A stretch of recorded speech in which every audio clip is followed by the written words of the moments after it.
Hello everyone. आज की ये वीडियो है बीए प्रोग्राम सेकंड सेमेस्टर वाले स्टूडेंट्स के लिए। आज की इस वीडियो में हम डिस्कस करने वाले हैं human learning, cognition and schooling, यानी कि मानव शिक्षा, संज्ञान और स्कूली शिक्षा। अगर इसकी कंटेंट की हम बात करते हैं तो इसमें 3 यूनिट्स हैं, यानी कि 3 इकाई है। जिसमें हम यूनिट फर्स्ट की बात करें तो इसमें आपके 3 चैप्टर्स आते हैं। अगर हम फर्स्ट चैप्टर की बात करें तो फर्स्ट चैप्टर है की cognitive process, thinking, attention and problem solving, यानी कि प्रमुख संज्ञानात्मक प्रक्रिया, जिसमें हमें चिंतन, ध्यान और समस्या समाधान को पढ़ना है। ऐसे ही हमारा सेकंड चैप्टर है factor affecting thinking and learning, यानी कि चिंतन और अधिगम को प्रभावित करने वाले कौन कौन से कारक है, जिसमें हमें मीडिया, सामाजिक सांस्कृतिक चीजें और पर्सनल टेक्नोलॉजी को पढ़ना है। इसके अलावा अगर मैं थर्ड चैप्टर की बात करूँ तो इसमें हमें पढ़ना है सोशियो कल्चर फैक्टर और उसके impact on children thinking and learning, यानी कि सामाजिक सांस्कृतिक कारक और बच्चों के चिंतन और सीखने की प्रक्रिया पर इसका क्या प्रभाव है। अगर यूनिट 2 की बात करूँ तो उसमें आते हैं हमारे 5 चैप्टर, जिसमें हमें अलग अलग थिंकर्स की थ्योरीज को पढ़ना है। उन्होंने जो जो थ्योरीज दी है उन सारी थ्योरीज को इसके अंदर पढ़ना है। अगर यूनिट 3 की बात करें तो इसमें भी 3 चैप्टर है, जिसमें हमें पढ़ना है concept of diversity and inclusion, यानी कि विविधता और समावेश की अवधारणा को। देन हमें पढ़ना है इंटेलिजेंस, क्रिएटिविटी और मोटिवेशन डेवलपमेंट को, कि किस तरीके से बुद्धि, रचनात्मकता और प्रोत्साहन होता है और बालक और किशोरावस्था में ज्यादातर देखने को मिलता है। इसके अलावा हमें पढ़ना है children with special needs, issue, challenges and possibilities, यानी कि जो विशेष आवश्यकता वाले विद्यार्थी होते हैं उनके सामने क्या क्या मुद्दे, चुनौतियां और संभावनाएं आती हैं। So without wasting our time हम सबसे पहले अपने फर्स्ट क्वेश्चन को देख लेते हैं। हमारा फर्स्ट क्वेश्चन है explain the problem solving steps suggested by Bransford and Beristen. हमें ब्रैंसफोर्ड और बेरिस्टेन ने जो समस्या समाधान, यानी कि जो प्रॉब्लम सॉल्विंग के स्टेप्स बताए हैं उनके बारे में डिस्कशन करना है। हम जब कभी भी किसी नई चीज को जब हम सीख रहे होते हैं तो हमें काफी ज्यादा प्रॉब्लम भी फेस करने को मिलती है, तो उस प्रॉब्लम को किस तरीके से सॉल्व करना है ये सबसे ज्यादा इंपॉर्टेंट होता है। अगर मैं अनीता वुल्फोक की बात करूं कि वो क्या कहती है इस मामले में, तो उनका कहना है problem solving is formulating new answer going beyond the simple application of previously learn rulers to achieve a goal, यानी कि किसी भी लक्ष्य को प्राप्त करने के लिए पहले से सीखे गए जो नियम होते हैं उनके सरल अनुप्रयोग से जाकर हमें समस्या समाधान के लिए नए उत्तर तैयार करना होता है। उसके बाद अगर हम स्किनर की बात करें तो स्किनर इसमें क्या कहते हैं, स्किनर कहते हैं कि समस्या समाधान उन कठिनाइयों पर काबू पाने की एक ऐसी प्रक्रिया है, एक ऐसी प्रोसेस है जो किसी भी गोल पे, किसी भी लक्ष्य पर क्या बनती है, बाधाएं बनती है, और ये हस्तक्षेप के बावजूद भी समायोजन की एक प्रक्रिया है। अब अगर हम इसके चरण की बात करें कि क्या क्या स्टेप्स हमें प्रॉब्लम सॉल्विंग में देखने को मिलते हैं, तो जॉन ब्रैंसफोर्ड और बेरिस्टेन ने 5 तरह के स्टेप्स बताए, जिन्हें आइडियल के नाम से, आदर्श के नाम से जिन्हें रिकॉग्नाइज किया जाता है। इसमें उन्होंने 5 स्टेप बताए। आइडेंटिफाई द गोल, यानी कि समस्या को पहचानना। डी, डिफाइन गोल्स, यानी कि लक्ष्य परिभाषित करना। Then E stands for explore possible strategies and solution, यानी कि संभावित रणनीतियों या समाधानों का अन्वेषण करना। इसके अलावा A stand for act on the strategies, यानी कि रणनीतियों पर कार्य करना। Then L stand for look back and learn, पीछे मुड़कर देखें और सीखें। तो ये 5 तरीके की उन्होंने क्या बताए थे, स्टेप्स बताए थे, ठीक है, जिन्हें हम आइडियल के नाम से रिकॉग्नाइज करते हैं। अब हमें पढ़ना है सबसे पहले आइडेंटिफाई द प्रॉब्लम, कि प्रॉब्लम को किस तरीके से आइडेंटिफाई करें। तो इसमें नॉर्मल सी बात है, जब भी हमारे सामने कोई प्रॉब्लम आती है या कोई भी हमें बाधा लगती है तो सबसे पहले तो हमें उस प्रॉब्लम को पहचानना चाहिए कि एक्चुअल में समस्या है क्या हम उस समस्या का सामना कर पाएंगे, हमें उसकी पहचान करनी चाहिए। तो अगर मैं आपको इसका एग्जाम्पल दूं तो इसका एग्जाम्पल है, अगले सप्ताह मेरी गणित की प्रश्नोत्तरी है, मुझे नहीं पता कि इन समस्याओं को कैसे हल किया जाए। तो ये तो हमें पता चल गया कि समस्या क्या है। समस्या क्या है कि अगले हफ्ते उसका मैथ का क्विज टेस्ट है और उसे प्रॉब्लम को सॉल्व करना ही नहीं आता, जो मैथ्स में क्वेश्चन होते हैं उसे वो सॉल्व करना नहीं आता। अब डिफाइन गोल्स की अगर हम बात करें, यानी कि लक्ष्य को परिभाषित करने की बात करें, तो ये सेकंड स्टेप होता है, यानी कि दूसरा चरण होता है। और इसका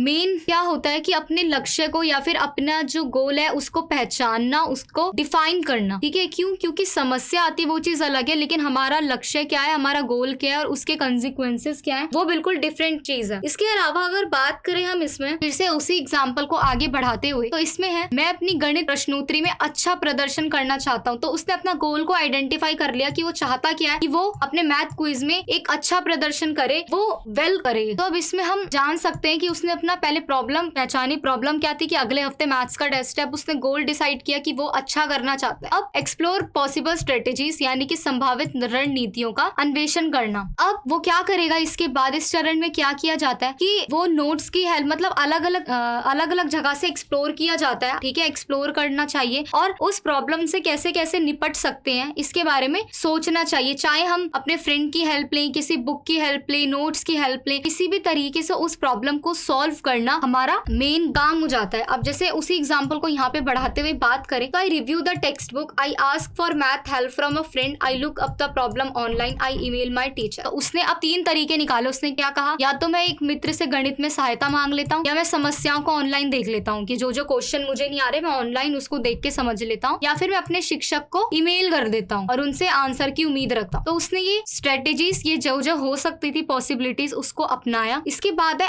एक्ट ऑन द स्ट्रेटेजीज, यानी कि रणनीतियों पर कार्य करना। उसके बाद वो क्या करेगा, उनमें से सबसे अच्छा निर्णय जो उसे लगेगा, जो बेस्ट ऑप्शन लगेगा, वो उसे यूज करेगा सबसे पहले, ठीक है, ताकि क्योंकि वो कोई भी ऑप्शन तब चुनेगा जब उसे उसके फायदे और नुकसान पता हो, ठीक है। तो अब वो क्या करेगा, जो उसके पास ऑप्शन थे उनमें से देखेगा कि सबसे बेस्ट क्या है उसके लिए, और वो उसे चूज करेगा। और उसको चूज करने के बाद क्या करेगा, उसको अप्लाई करेगा। और अगर वो उसे नहीं लगता कि नहीं ये ऑप्शन अच्छा नहीं है, तो वो दूसरी स्ट्रेटेजी को अपनाएगा, ऐसे ही तीसरी को अपनाएगा, और जो उसे बेस्ट सॉल्यूशन लगेगा वो उसी को शुरू करेगा, ठीक है। अब नेक्स्ट देखते हैं लुक बैक एंड लर्न, यानी कि पीछे मुड़कर देखें और सीखें। अब वो क्या करेगा, प्रॉब्लम सॉल्विंग के लास्ट स्टेप में वो क्या करेगा, उसका गोल क्या होगा कि किसी भी समस्या का हल कर ले। अब वो क्या करेगा, उसने जो भी देखा, जो भी उसने अप्लाई किया, उसमें वो उसे सॉल्व करेगा। अब अगर उसे लगता है कि वो सॉल्व नहीं कर पाया या उसको नहीं कोई बेस्ट ऑप्शन मिला, तो अब मैं आपको उसी एग्जांपल से समझाऊं तो I didn't learn the problem from looking at the textbook but it did help to call a friend, I will start there next time. मैंने पाठ्य पुस्तक को देखकर समस्या नहीं सीखी, लेकिन एक मित्र को कॉल किया और उससे मुझे मदद मिली, और अगली बार से मैं वहीं से शुरुआत करूंगा। तो उसने वो चीज अप्लाई की, अप्लाई करने के बाद जो भी रिजल्ट निकला उसको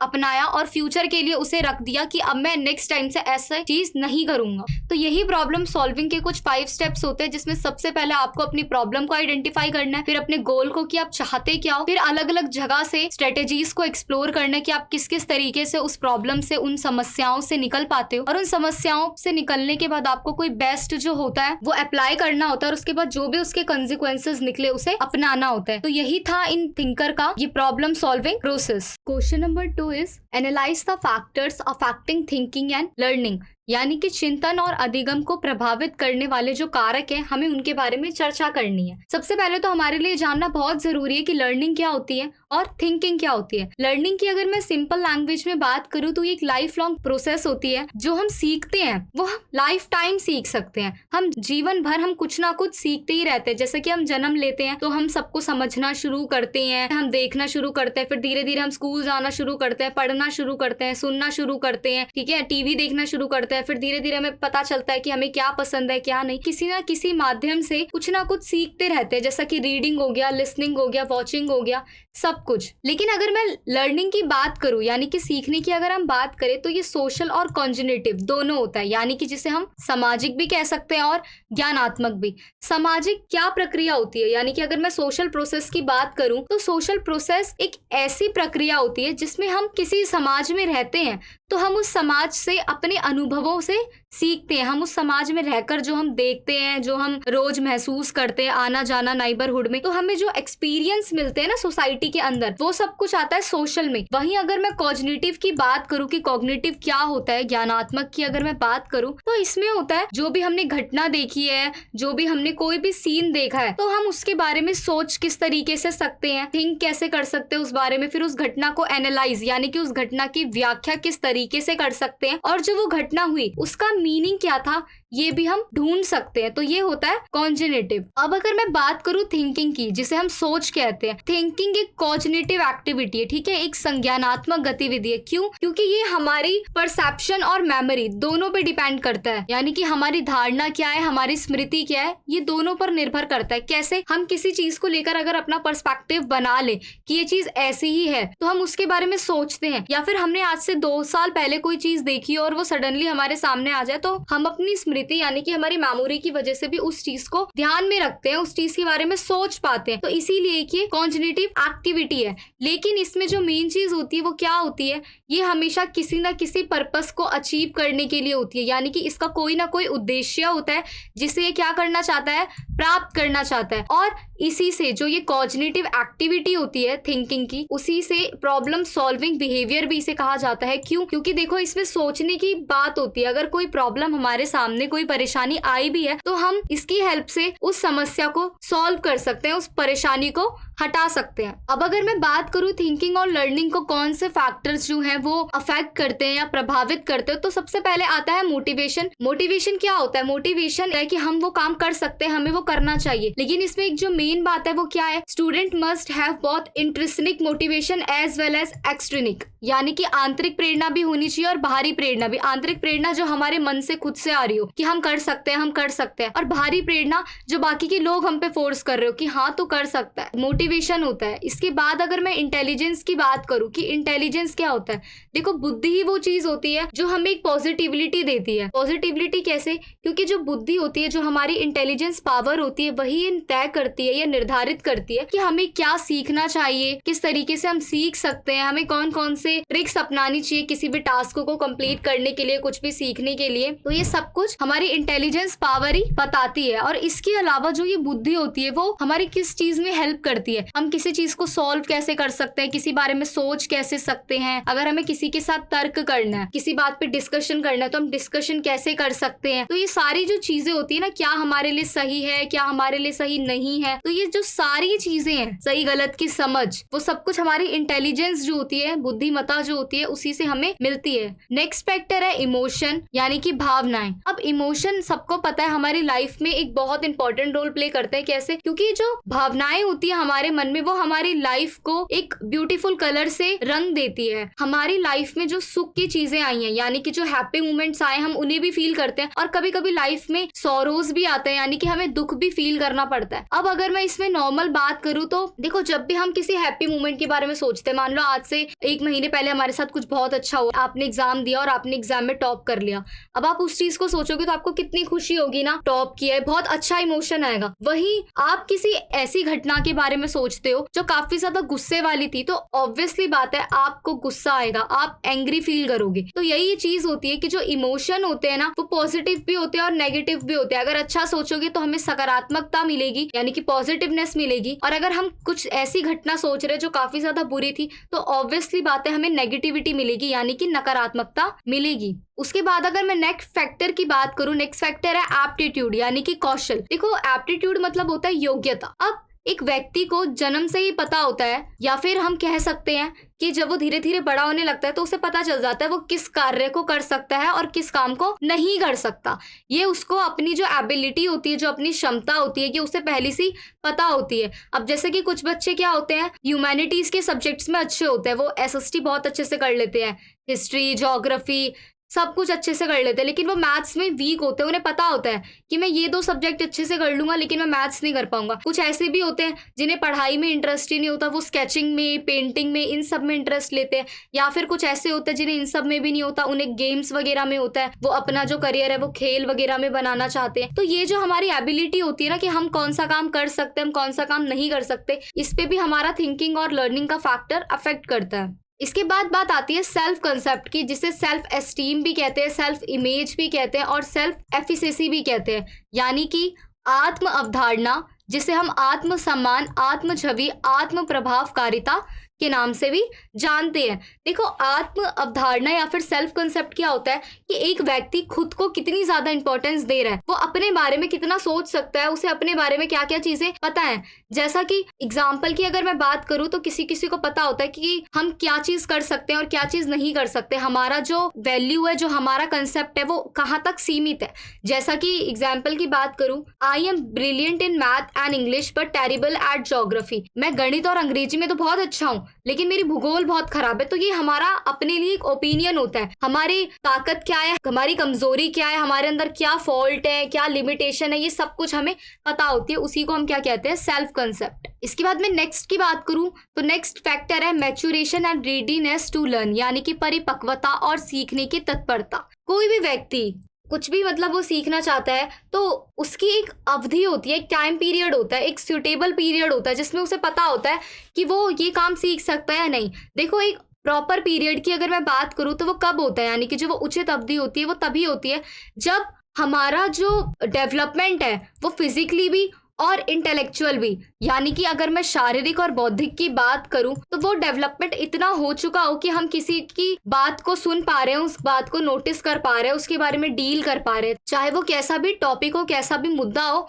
हमें तभी कोई चीज सीखनी चाहिए। हर एक काम की एक एज होती है, तो हमें वो काम उसी एज में करना चाहिए जब उस काम को करने के लिए जो हमारा डेवलपमेंट है वो हो चुका हो, चाहे वो शारीरिक यानी कि फिजिकल रूप से हो, चाहे वो बौद्धिक रूप से हो। तो यही कुछ फैक्टर्स थे जो हमारी थिंकिंग और लर्निंग को अफेक्ट करते हैं। क्वेश्चन नंबर 3 है, What do you understand by the term motivation? Discuss with the help of the example the difference between extrinsic and intrinsic motivation. ठीक है, तो हमें क्या बताना है, अभी प्रेरणा से हम क्या समझते हैं और हमें एग्जाम्पल यानी कि उदाहरणों की सहायता से बाह्य और आंतरिक जो प्रेरणा होती है उनके बीच में क्या बताना है अंतर। मोटिवेशन जैसा कि हम डिस्कस कर चुके सेकंड क्वेश्चन में कि प्रेरणा क्या होती है। प्रेरणा या फिर मोटिवेशन एक ऐसी चीज होती है जो हमें किसी भी काम को करने के लिए, चाहे हमारा कोई गोल है, हमारा कोई पर्पस है, उसे अचीव करने के लिए हमें प्रेरित करती है, हमें मजबूर करती है, या फिर हमारे अंदर एक ऐसी एनर्जी को इंक्रीज करती है जिससे हम वो काम काफी अच्छे तरीके से कर पाते हैं। किसी भी व्यक्ति का कोई भी लक्ष्य है, कोई भी उसका उद्देश्य है, वो उसको प्राप्त करता है, तो ये हमें एक अंदर से मोटिवेशन देता है, एक प्रेरणा देती है, एक प्रेरित करती है, मजबूर करती है, जिससे हम क्या करते हैं अपने गोल्स को अचीव कर पाते। अगर नॉर्मली हम बात करें तो मोटिवेशन हमें हमारे गोल्स की तरफ यानी कि जो हमारे लक्ष्य हैं उनकी तरफ हमारा ध्यान प्रेरित करते हैं। इसके अलावा ये हमारे अंदर एफर्ट और एनर्जी यानी कि प्रयास और ऊर्जा जो होती है उसकी वृद्धि करते हैं, उसकी इंक्रीजमेंट करते हैं कि हमें लगातार कोशिश करती रहनी चाहिए। हमारे अंदर एक ऊर्जा को, एक एनर्जी को बिल्डअप करते हैं। इसके अलावा ये हमारे अंदर इनिशिएशन और जो एक्टिविटीज में परसिस्टेंस होती है उनको बढ़ाते हैं, यानी कि जो भी गतिविधियां होती हैं उनमें हमारी दृढ़ता, हमने मतलब बिल्कुल प्रण ले लिया है कि हमें ये काम करना ही है, ये वाली जो फीलिंग होती है इसको भी डेवलप करते हैं। इसके अलावा ये कॉग्निटिव जो प्रोसेसेस होती हैं, जो संज्ञानात्मक प्रक्रियाएं होती हैं, उनको भी अफेक्ट करता है, प्रभावित करता है, जो हम पढ़ चुके हैं। अब अगर मैं बात करूं इन दोनों के बीच अंतर की कि इन दोनों के बीच क्या अंतर होता है, तो अगर मैं नॉर्मली आपको एज अ फ्लो चार्ट बताऊं, वैसे तो अभी हम इसे एग्जाम्पल के अकॉर्डिंग में समझेंगे, लेकिन अगर मैं फ्लो चार्ट की आपके सामने बात करती हूँ तो अगर इंट्रिंसिक मोटिवेशन की बात करूँ तो ये इंटरनल फैक्टर पे डिपेंड होता है, ठीक है, यानी कि आंतरिक कार्यों पर आधारित होता है। इसका जो लेवल होता है वो काफी डीपर होता है, यानी कि गहरा स्तर होता है। इसमें सेल्फ डिटरमाइंड होना चाहिए, यानी कि आत्मनिश्चय। सेल्फ डिटरमाइंड यानी कि आत्मनिश्चय का मतलब क्या होता है कि खुद से ही अंदर से फैसला ले लेना कि ये चीज मुझे हासिल करनी ही है। इसमें जो प्रोसेस होती है उसकी काफी ज्यादा इंपॉर्टेंस होती है, प्रक्रिया महत्वपूर्ण होती है। लास्ट लॉन्गर, अधिक समय तक ये चलता है। Reason behind a behaviour, personal interest, capabilities, self confidence, curiosity, believe, value, fair, यानी कि किसी व्यवहार के पीछे क्या क्या कारण हो सकते हैं। हमारी कुछ व्यक्तिगत इच्छाएं हो सकती हैं, कुछ क्षमता हो सकती है, आत्मविश्वास हो सकता है, जिज्ञासा यानी कि जानने की इच्छा जिसे हम क्यूरियोसिटी बोलते हैं, बिलीफ यानी कि विश्वास, वैल्यू मूल्य, और फेयर भय। तो ये सब कुछ किसी भी बिहेवियर के पीछे कारण हो सकते हैं। एग्जाम्पल की अगर मैं इसमें बात करूं तो रीडिंग फॉर सेल्फ प्लीजर, हमें खुद को खुश रखने के लिए, खुद को संतुष्ट रखने के लिए पढ़ना होता है या हमारा पढ़ने का मन करता है। Keeping the classroom clean because it gives you a positive vibes, हमें कक्षा को साफ रखना चाहिए क्योंकि ये हमें एक पॉजिटिव एनर्जी देता है, एक सकारात्मक ऊर्जा देता है। अब वहीं मैं अगर बात करूं एक्सट्रिंसिक मोटिवेशन की, यानी कि बाहरी जो प्रेरणा हमें मिलती है, ऑब्वियसली वो इंटरनल फैक्टर पे डिपेंड है, तो ये एक्सटर्नल फैक्टर पे होता है, ये सतह स्तर पे होता है, यानी कि सरफेस लेवल पे, डीपर नहीं होता। ये दूसरों से प्रेरित होता है, जो मैं आपको बता चुकी हूँ, इसमें दूसरे हमें प्रेरित करते हैं। इसका एंड होना रेलिवेंट है कि होगा। इसके अलावा ये तब तक ही होता है जब तक कि हमें हमारा जो लक्ष्य है, हमारा जो गोल है वो प्राप्त ना हो जाए। अब इसके पीछे क्या बिहेवियर होता है, रिवॉर्ड, यानी कि हमारे अंदर किसकी भावना कि हमें कोई पुरस्कार दे, या फिर इंसेंटिव्स, कोई हमें प्रोत्साहन दे, वेतन हो गया यानी कि सैलरी वगैरह हो गई, या फिर जो सामाजिक दबाव होता है, पनिशमेंट हो गई, प्रेस हो गया यानी कि सजा और प्रशंसा। तो ये होते हैं किसी के बिहेवियर के पीछे के रीजन। अब जैसे कि एग्जाम्पल दो, reading to prepare only for test, यहाँ पढ़ रहा था वो इंट्रिंसिक यानी कि आंतरिक की बात करूँ तो वो इसलिए पढ़ रहा था क्योंकि उसे पढ़ना अच्छा लगता है, अपने प्लेजर के लिए पढ़ रहा था। लेकिन एक्सट्रिंसिक की बात करें तो उसमें क्या होता है कि परीक्षा की तैयारी करनी है, इसीलिए पढ़ना पड़ेगा।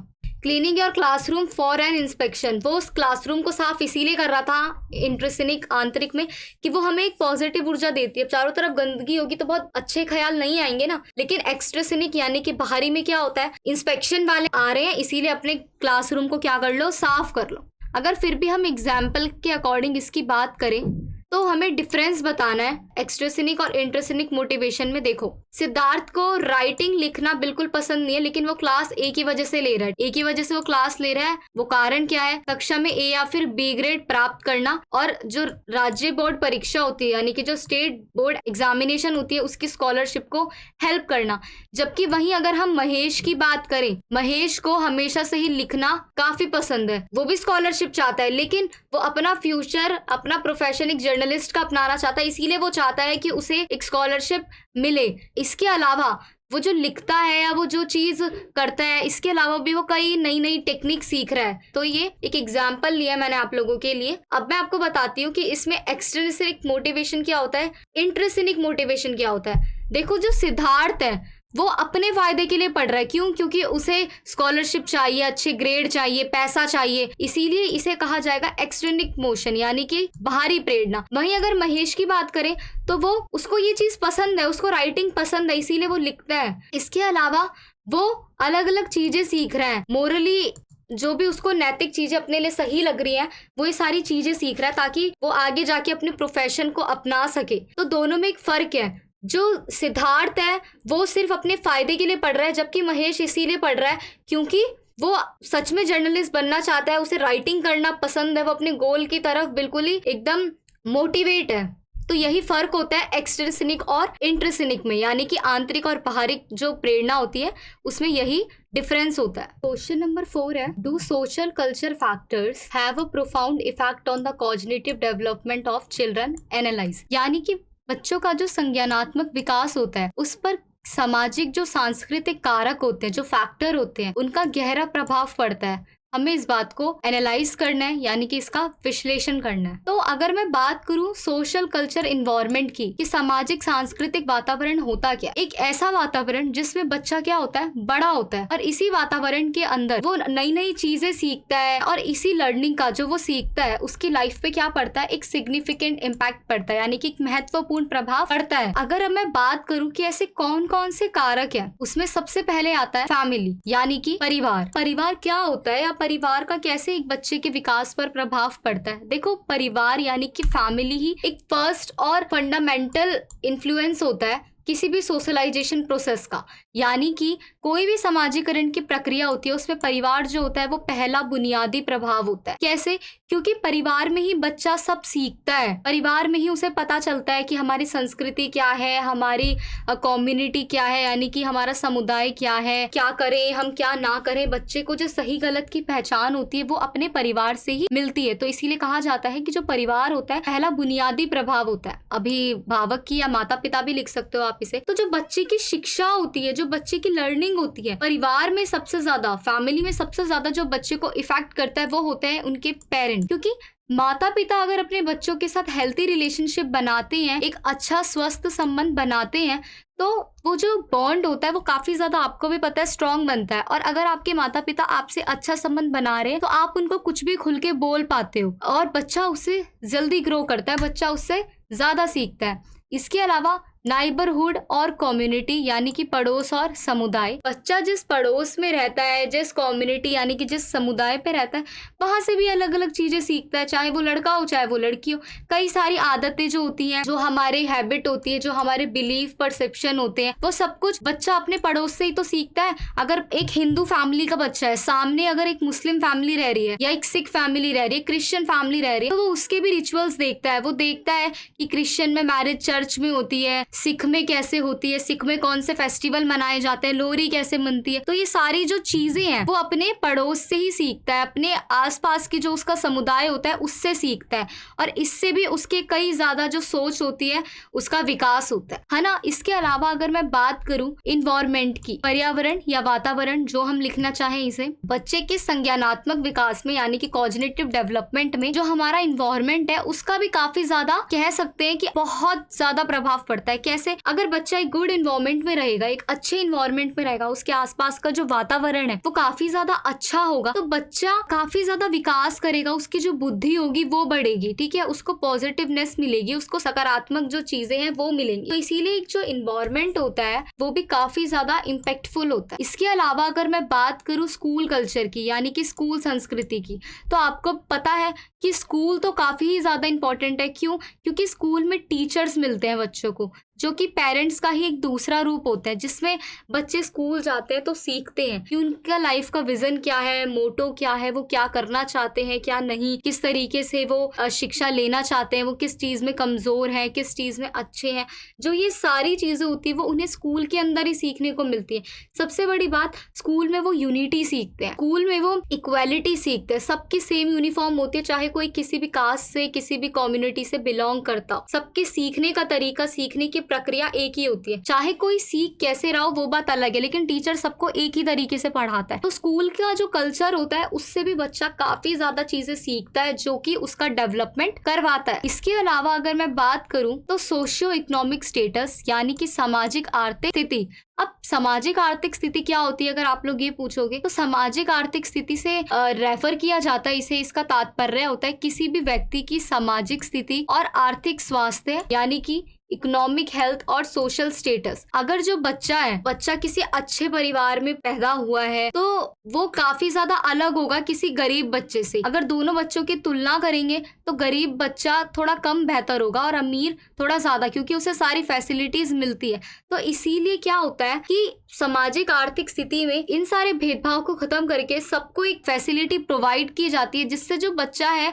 वो काफी ज्यादा डेवलप्ड हो। क्योंकि जो एक सोशल इन्वायरमेंट होता है वही कम्युनिकेशन, यानी कि जो बातचीत का जरिया होता है, और इंटरेक्शन, ठीक है, किसी से भी मिलना या बातचीत करने का जो तरीका होता है, इसको क्या करता है, काफी ज्यादा प्रमोट करता है। Question number 5 is describe with example the main feature of the different stages of cognitive development given by पियाजे। Also mention the limitation of the theory of cognitive development. पियाजे द्वारा दी गई संज्ञानात्मक विकास की विभिन्न चरणों की मुख्य विशेषताएं बतानी है हमें एग्जाम्पल के साथ, और हमें जो उन्होंने लिमिटेशन यानी कि संज्ञानात्मक विकास के सिद्धांत की जो हमें सीमाएं बतानी है उसके बारे में भी बताना है। तो सबसे पहले तो हम बात करते हैं जीन पियागेट की। जीन पियागेट कौन थे? वो स्विट्जरलैंड के एक फेमस साइकोलॉजिस्ट थे, ठीक है, और उन्हें उनके चाइल्ड डेवलपमेंट के लिए जो उन्होंने काम किया है, ठीक है, बच्चों के विकास के लिए उन्होंने बाल विकास पर जो काम किया है, उस काम के लिए उन्हें काफी ज्यादा तरीके से जाना जाता। आपको इनकी पिक्चर दिख रही होगी, ये है जॉन पियागेट। इसके अलावा अगर मैं बात करूं कि उनके अकॉर्डिंग वो कहते क्या थे, वो कहते थे कि अवर थिंकिंग प्रोसेस चेंज रेडिकली,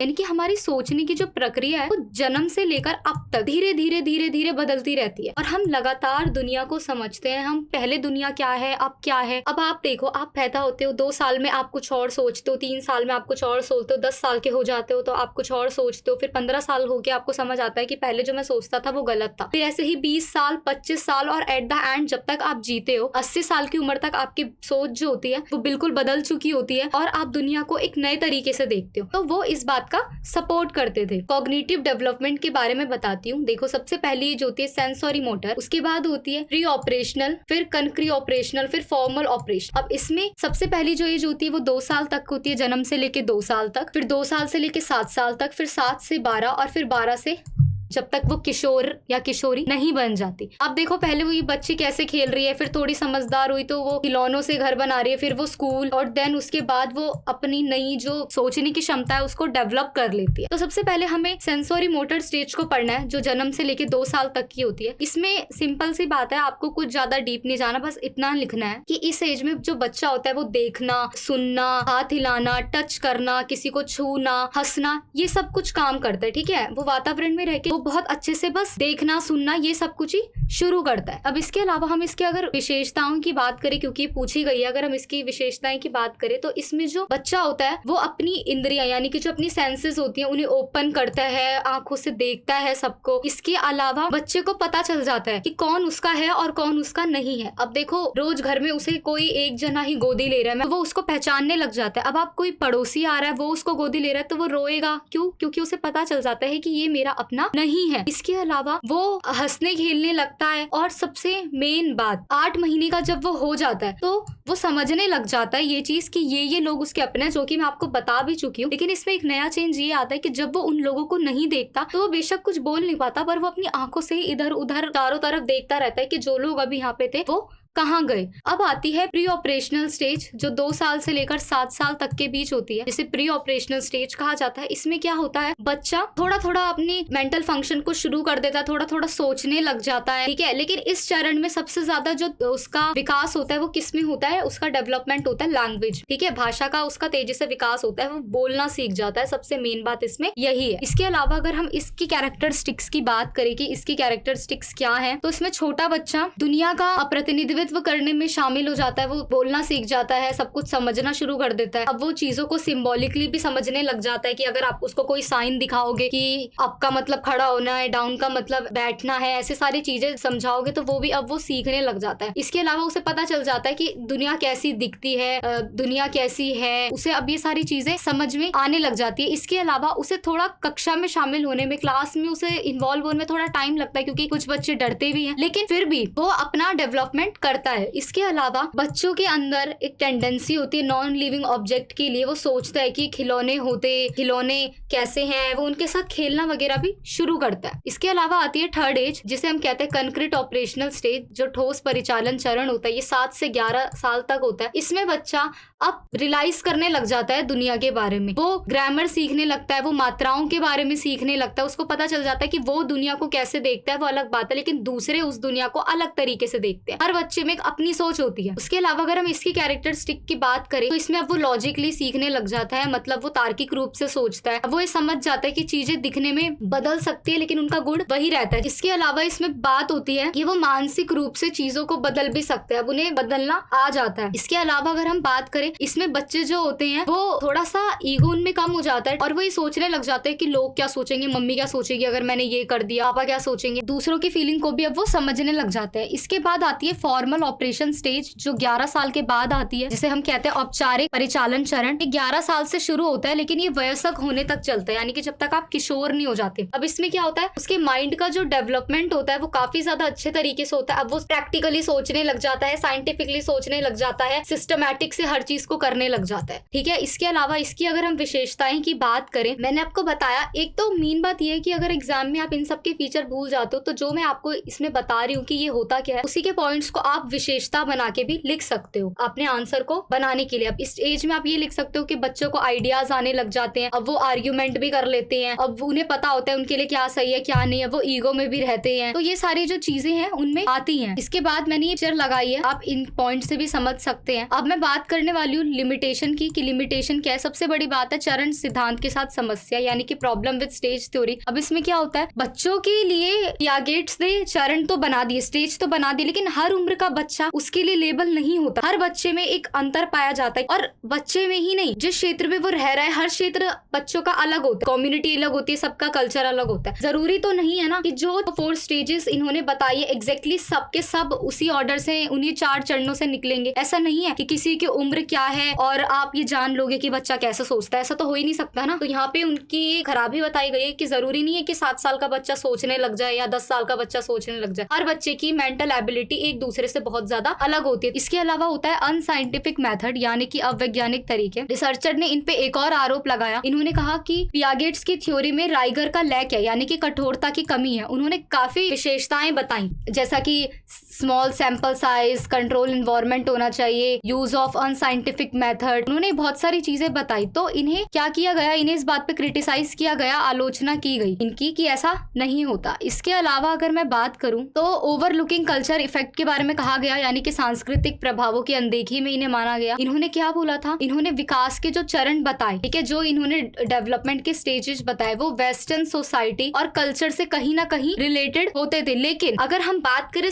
संज्ञानात्मक विकास की, तो इसमें ये कल्चर को काफी ज्यादा कमजोर कर रहे हैं और कल्चर कॉग्निटिव डेवलपमेंट में काफी ज्यादा इंपॉर्टेंट होता है, तो इसके लिए भी इनका क्रिटिसाइज किया गया। Then no importance has given to language development, भाषा विकास को इन्होंने कोई महत्व नहीं दिया, इसीलिए भी इनका वो किया जाता है, क्रिटिसाइज किया जाता है कि लैंग्वेज तो हर बच्चे की डेवलपमेंट में, कॉग्निटिव डेवलपमेंट में काफी इंपॉर्टेंट रोल प्ले करता है, तो फिर इन्होंने लैंग्वेज को इतनी इंपॉर्टेंस नहीं दी। तो जो नहीं दी, इस बात पे भी इनको क्या किया गया, क्रिटिसाइज किया गया। अब इसके अलावा जनरलाइजेशन इज नॉट पॉसिबल, यानी कि सामान्यकरण संभव नहीं है। इसमें उन्होंने क्या बोला कि सार्वभौमिक विशेषताओं को पहचानने का प्रयास किया पियागेट ने, लेकिन दुनिया में बचपन के अलग अलग कल्चर है, अलग अलग मीनिंग है, तो सबका सेम नहीं है ना, तो इसीलिए इनका सिद्धांत विशिष्ट है, लेकिन ये सबके लिए जर्नलाइज नहीं है, क्योंकि हर एक बच्चे के पास वही सेम फैक्योलिटी, वही सेम चीजें और सबका वही सेम चाइल्डहुड नहीं होता। तो यही कुछ लिमिटेशन थी और यही इनके स्टेजेस थे जो हमें इनकी थ्योरी के बारे में अच्छे से बताते हैं। क्वेश्चन नंबर 6 है, do you think children can learn in absence of reinforcement? Discuss with the help of social cognitive theory of Albert Bandura. क्या आप सोचते हैं कि पुनर्बलन के अभाव में बच्चे सीख सकते हैं? अल्बर्ट बंडूरा के सामाजिक संज्ञानात्मक सिद्धांत की सहायता से चर्चा कीजिए। इसी के और में, यानी कि इसके अथवा में एक और क्वेश्चन दे रखा है, describe the main feature of Albert Bandura social cognitive theory, यानी कि अल्बर्ट बंडूरा के सामाजिक संज्ञानात्मक सिद्धांत की मुख्य विशेषताओं का वर्णन करें। सबसे पहले तो अल्बर्ट बंडूरा का जो सामाजिक सिद्धांत है उसे सामाजिक शिक्षण सिद्धांत के रूप में भी जाना जाता है, यानी कि जो सोशल कॉग्निटिव थ्योरी है उसे सोशल लर्निंग थ्योरी भी कहा जाता है। अगर एग्जाम में यहाँ पर सोशल कॉग्निटिव थ्योरी की जगह सोशल लर्निंग थ्योरी लिखा है तो भी कंफ्यूज नहीं होना है। This theory develop by Canadian American. अगर मैं बात करूँ तो 1960 और 1970 के दशक में कनाडाई अमेरिकी जो मनोवैज्ञानिक थे अल्बर्ट बंडूरा, उन्होंने ही इस सिद्धांत को बनाया था, वही इसे लेकर आए थे। इसमें उन्होंने ज्यादा से ज्यादा साइकोलॉजी, एजुकेशन और सोशल साइंस की बारे में बात की थी, इसके क्षेत्र पर ज्यादा महत्वपूर्ण प्रभाव डाला। अगर अब हम इसके फीचर्स की बात करें तो सबसे पहले आता है ऑब्जर्वेशन लर्निंग, अवलोकन संबंधित शिक्षा। ऑब्जर्वेशन लर्निंग, जिसे हम अवलोकन संबंधित शिक्षा कहते हैं, वो क्या होती है? एक ऐसी लर्निंग जिसमें हम दूसरों के कार्यों को देखकर सीखते हैं, चाहे हम टीवी में कुछ देखें, चाहे हम मूवी में कुछ देखें, और कुछ देखने के बाद कोई चीज हमें इतनी अच्छी लग जाए कि हम उसे अपनी लाइफ में उतारना चाहें, तो हम दूसरों के कार्य को देख के दूसरे पीपल से, अलग अलग पीपल से नई नई चीजों को सीखते हैं, चाहे वो उनका एटीट्यूड हो, चाहे इमोशनल चीजें हो, चाहे रियलिटी हो। ऐसे हम किसी भी स्टार मॉडल से भी सीख सकते हैं। जैसे कि 1961 में बंडूरा ने अपनी पॉपुलर एनालिसिस को, अपनी लोकप्रिय विश्लेषण का निर्देशन किया, जिसे Bobo doll behaviour a study of aggression के नाम से भी जाना जाता है। अगर हम व्यवहारवादी मॉडल यानी कि बिहेवियरिस्ट मॉडल की बात करें तो उसमें ये कहा जाता है कि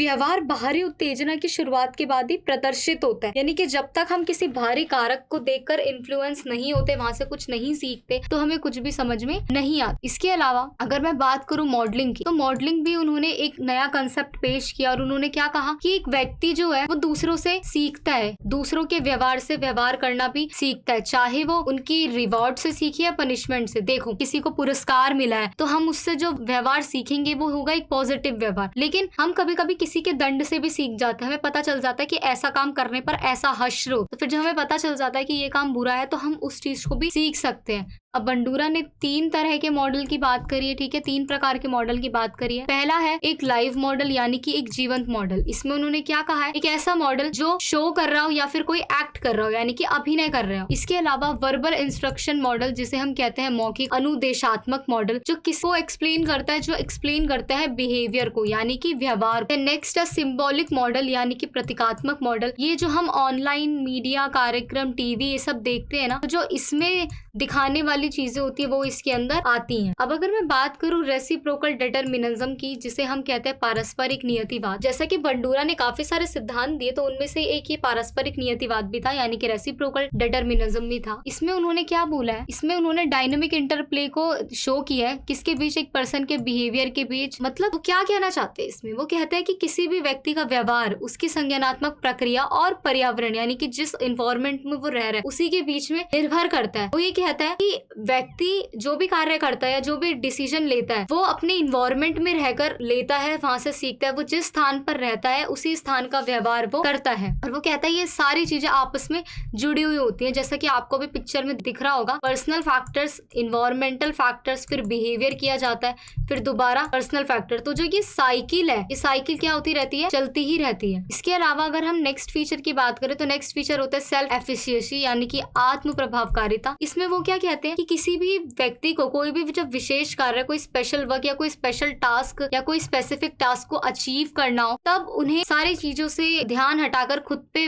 विश्वास रख के खुद की कैपेबिलिटी एबिलिटी को जानकर ये वर्क करना होता है। 3 कंपोनेंट्स बताते हैं सेल्फ सिस्टम में, जो है सेल्फ ऑब्जर्वेशन यानी कि आत्म अवलोकन, देन जजमेंटल प्रोसेस जिसे हम निर्णय प्रक्रिया कहते हैं, देन सेल्फ रिस्पॉन्स यानी कि आत्म प्रतिक्रिया जो हम खुद से करते हैं, then next is vicarious reinforcement and punishment यानी कि विकृत सुदृढ़ीकरण और दंड। इसमें व्यक्ति क्या करता है, न केवल अपने कार्यों के परिणामों से सीखता है बल्कि जो दूसरों ने अपनी लाइफ में एक्सपीरियंस किया होता है ना, जो कंसिक्वेंसेस यानी कि जो परिणाम दूसरों ने अपनी लाइफ में एक्सपीरियंस किए वो उनसे भी सीखता है। दूसरों के व्यवहार से, दूसरों के बिहेवियर से वो पॉजिटिव जो चीजें हुई हैं, पॉजिटिव जो रिजल्ट हुए, पॉजिटिव जो कंसिक्वेंसेस हुए वो उन्हें भी सीख सकता है और दूसरों के व्यवहार से वो नेगेटिव आउटकम्स भी सीखता है। इसी तरीके से अल्बर्ट बंडूरा ने संज्ञानात्मक सिद्धांत को आकार देने के लिए कई सारे विशेषताएं दी हैं अपने सिद्धांत की, जो हमें इन थ्योरी को समझने में मदद करती हैं। क्वेश्चन नंबर 7 है, how does social interaction facilitate cognitive development? Discuss with reference to Vygotsky social culture theory, यानी कि सामाजिक संपर्क किस प्रकार संज्ञानात्मक विकास को सुगम बनाता है, वाइगोत्स्की के सामाजिक सांस्कृतिक सिद्धांत के संदर्भ में चर्चा कीजिए। इसी के और में क्वेश्चन दे रखा है,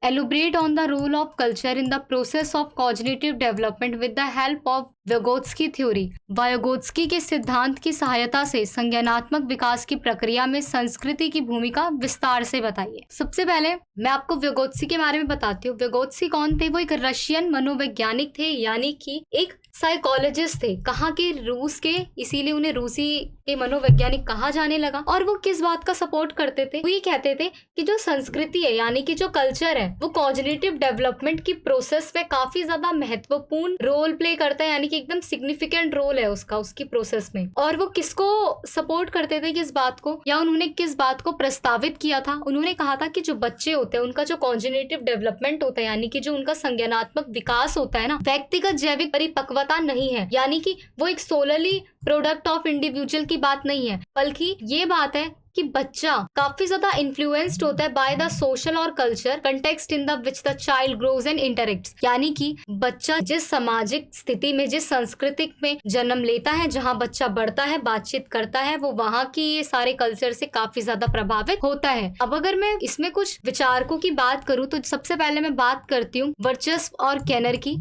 उन्होंने क्या कहा था? उन्होंने मेन आइडिया क्या दिया इस थ्योरी का? उन्होंने कहा चिल्ड्रन इंटरेक्ट करते हैं बाकी सबके साथ, ठीक है, यानी कि जिस तरीके से बच्चे दूसरों से बातचीत करते हैं और जिस संस्कृति से वो अपनी मेंटल एबिलिटीज को एक शेप देते हैं, एक आकार देते हैं, तो वहीं से क्या होता है, उनके व्यक्तित्व का, उनकी एक पर्सनैलिटी का निर्माण होता है। इसके अलावा अगर हम व्यागोत्स्की की बात करें तो व्यागोत्स्की ने क्या कहा था कि every function in a child culture development appears twice, यानी कि किसी भी बच्चे के सांस्कृतिक विकास का कार्य 2 बार होता है। एक तो सामाजिक स्तर पर, ठीक है, सोशल लेवल पर, कहाँ पर? बिटवीन द पीपल, यानी कि लोगों के बीच में, और दूसरा बच्चे के खुद के अंदर होता है, ठीक है, उसे हम कहते हैं इंडिविजुअल लेवल।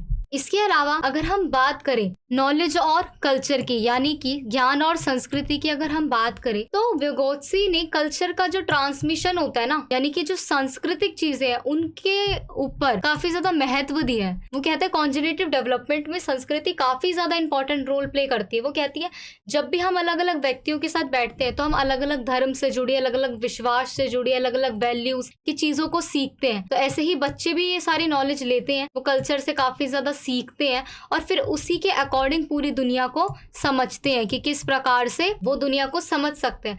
अब जैसे कि मैं एग्जांपल दूं वेस्टर्न सोसाइटी का, यानी कि पश्चिमी समाज का, तो ये लोग किस पे, ये लोग लाइफ पे, एजुकेशन पे, टेक्नोलॉजी पे ज्यादा वो होते हैं। लेकिन जो दूसरी सोसाइटी होती है वो और भी चीजों पर ध्यान देती है, और भी चीजों को महत्व देती है, जैसे कि हंटिंग हो गई, संग्रहण हो गया, यानी कि जो भी आपकी हंटिंग, गैदरिंग, जो छोटी छोटी व्यवसाय होते हैं जिन्हें लोग अपना सके, है ना, तो ऐसी चीजों को भी अपनाने पर जोर देते हैं। इसके अलावा अब हम बात करें zone of proximal development JPD की, यानी कि संयुक्त विकास क्षेत्र जेपीडी की हम बात करें, तो ये ऐसे कार्यों की श्रेणी को रेफर करता है जहाँ पे जो चाइल्ड है वो किसकी हेल्प करता है? Child can perform with the help and guidance of a more knowledgeable individual, usually an adult और अ पीर, यानी कि एक बच्चा अधिक जानकार व्यक्ति से, एक वयस्क या फिर किसी सहकर्मी की मदद से अपना मार्ग जो है वो प्रदर्शक कर सकता है। ठीक है, उसके पास अपनी स्वतंत्रता है, वो जो कार्य करना चाहे कर सकता है। तो इसीलिए जो संस्कृति होती है वो काफी ज्यादा इसमें महत्वपूर्ण भूमिका निभाती है। ठीक है, क्योंकि जो अलग अलग कल्चर होता है, मैंने बताया इनका क्रूशियल रोल है। अब जो डिफरेंट कल्चर्स होते हैं अलग अलग स्किल्स बताते हैं, नॉलेज देते हैं, डोमेन्स बताते हैं, और ये चिल्ड्रन जो होते हैं इससे काफी ज्यादा क्या होते हैं, इफेक्ट होते हैं। अब vygotsky क्या कहते हैं, कार्यों की एक श्रृंखला जिसमें एक शिक्षार्थी के लिए अकेले महारत हासिल करना बहुत कठिन है, लेकिन अगर वो अपने बड़ों की सहायता लेगा तो वो उस जो भी वो कार्य है उस पर महारत हासिल कर सकता है। एग्जाम्पल के लिए, अगर आपसे कोई काम आपको काफी ज्यादा डिफिकल्ट लग रहा है, टू डिफिकल्ट लग रहा है कोई टास्क हो, और आप उस टास्क को अकेले नहीं कर पा रहे हो, तो आप किसी से असिस्ट हो सकते हो, किसी से गाइडेंस ले सकते हो, किसी से हेल्प ले सकते हो, और उस प्रॉब्लम से निकल सकते हो, उस टास्क को उसकी हेल्प से क्या कर सकते हो, पूरा कर सकते हो। अब अगर हम स्कैफ फोल्डिंग की बात करें जिसे मचान कहते हैं, तो ये ऐसी प्रोसेस होती है जिसमें more skill person provides temporary support to a learner enabling them to accomplish a task they could not do on their own. यानी कि एक ऐसी प्रक्रिया है जिसके द्वारा एक जो व्यक्ति जो काफी ज्यादा कुशल होता है वो लर्नर को एक सहायता प्रदान करता है, लेकिन ये सहायता टेम्पररी होती है। जब वो कार्य को पूरा करने में सक्षम हो जाते हैं, एबल हो जाते हैं, जिससे वो पहले नहीं कर पा रहे थे, तो वो उसकी हेल्प करता है, और उसके बाद जैसे वो सीख जाता है फिर वो हेल्प नहीं करता। जैसे ही धीरे धीरे, मान लो मम्मी हमें एक बार रोटी बनाना सिखाएगी, 2 बार सिखाएगी, 3 बार सिखाएगी, जब चौथी बार तो मम्मी अपना सपोर्ट हटा देगी, वो फिर हमें नहीं सिखाएगी, क्योंकि उन्हें पता चल जाता है कि अब हमें वो काम आ गया। अब ऐसे ही इसके स्कैफ फोल्डिंग के अपने मेथड होते हैं, अपने लेवल्स होते हैं, अपनी तकनीकें होती हैं।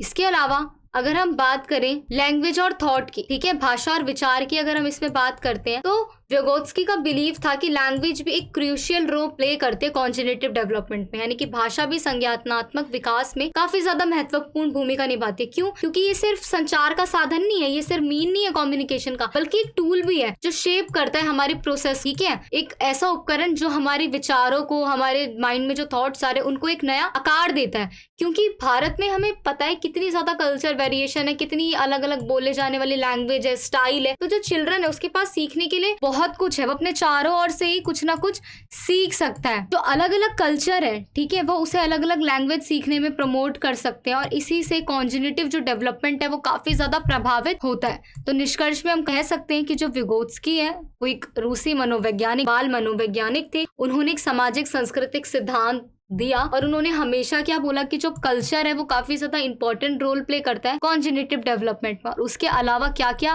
काफी ज्यादा इंपॉर्टेंट है उसके बारे में हमने इस क्वेश्चन में बात की।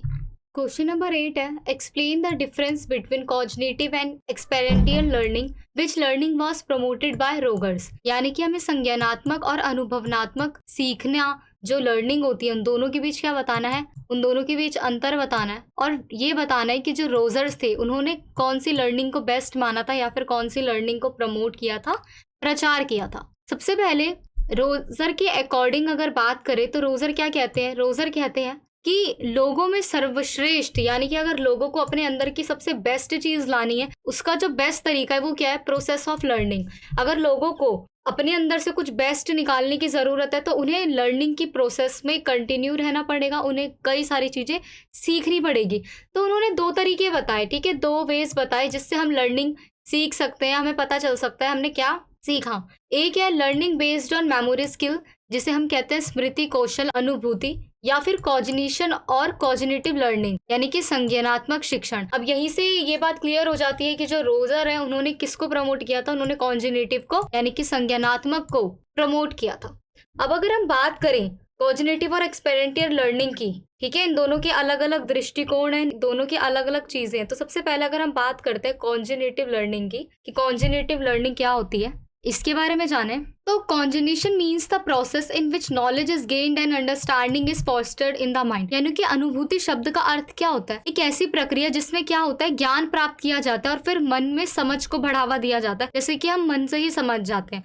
अब हम एक छोटी सी चीज सीखते हैं और उससे धीरे धीरे धीरे धीरे करके बड़ी सीख। कोई इंसान मोटर चलाना सीखता है, मोटर बाइक, और उसके बाद वो हवाई जहाज को चलाना सीख जाता है, या फिर वो कोई मैकेनिक है, मैकेनिक पहले तो साइकिल की मरम्मत करता था, फिर उसके बाद उसने बाइक की स्कूटी की और देन अब वो इतना कैपेबल है कि वो हवाई जहाज का इंजन भी ठीक कर देता है। तो यही होता है संज्ञानात्मक सीखना, कि धीरे धीरे ज्ञान प्राप्त करना होता है जिसमें।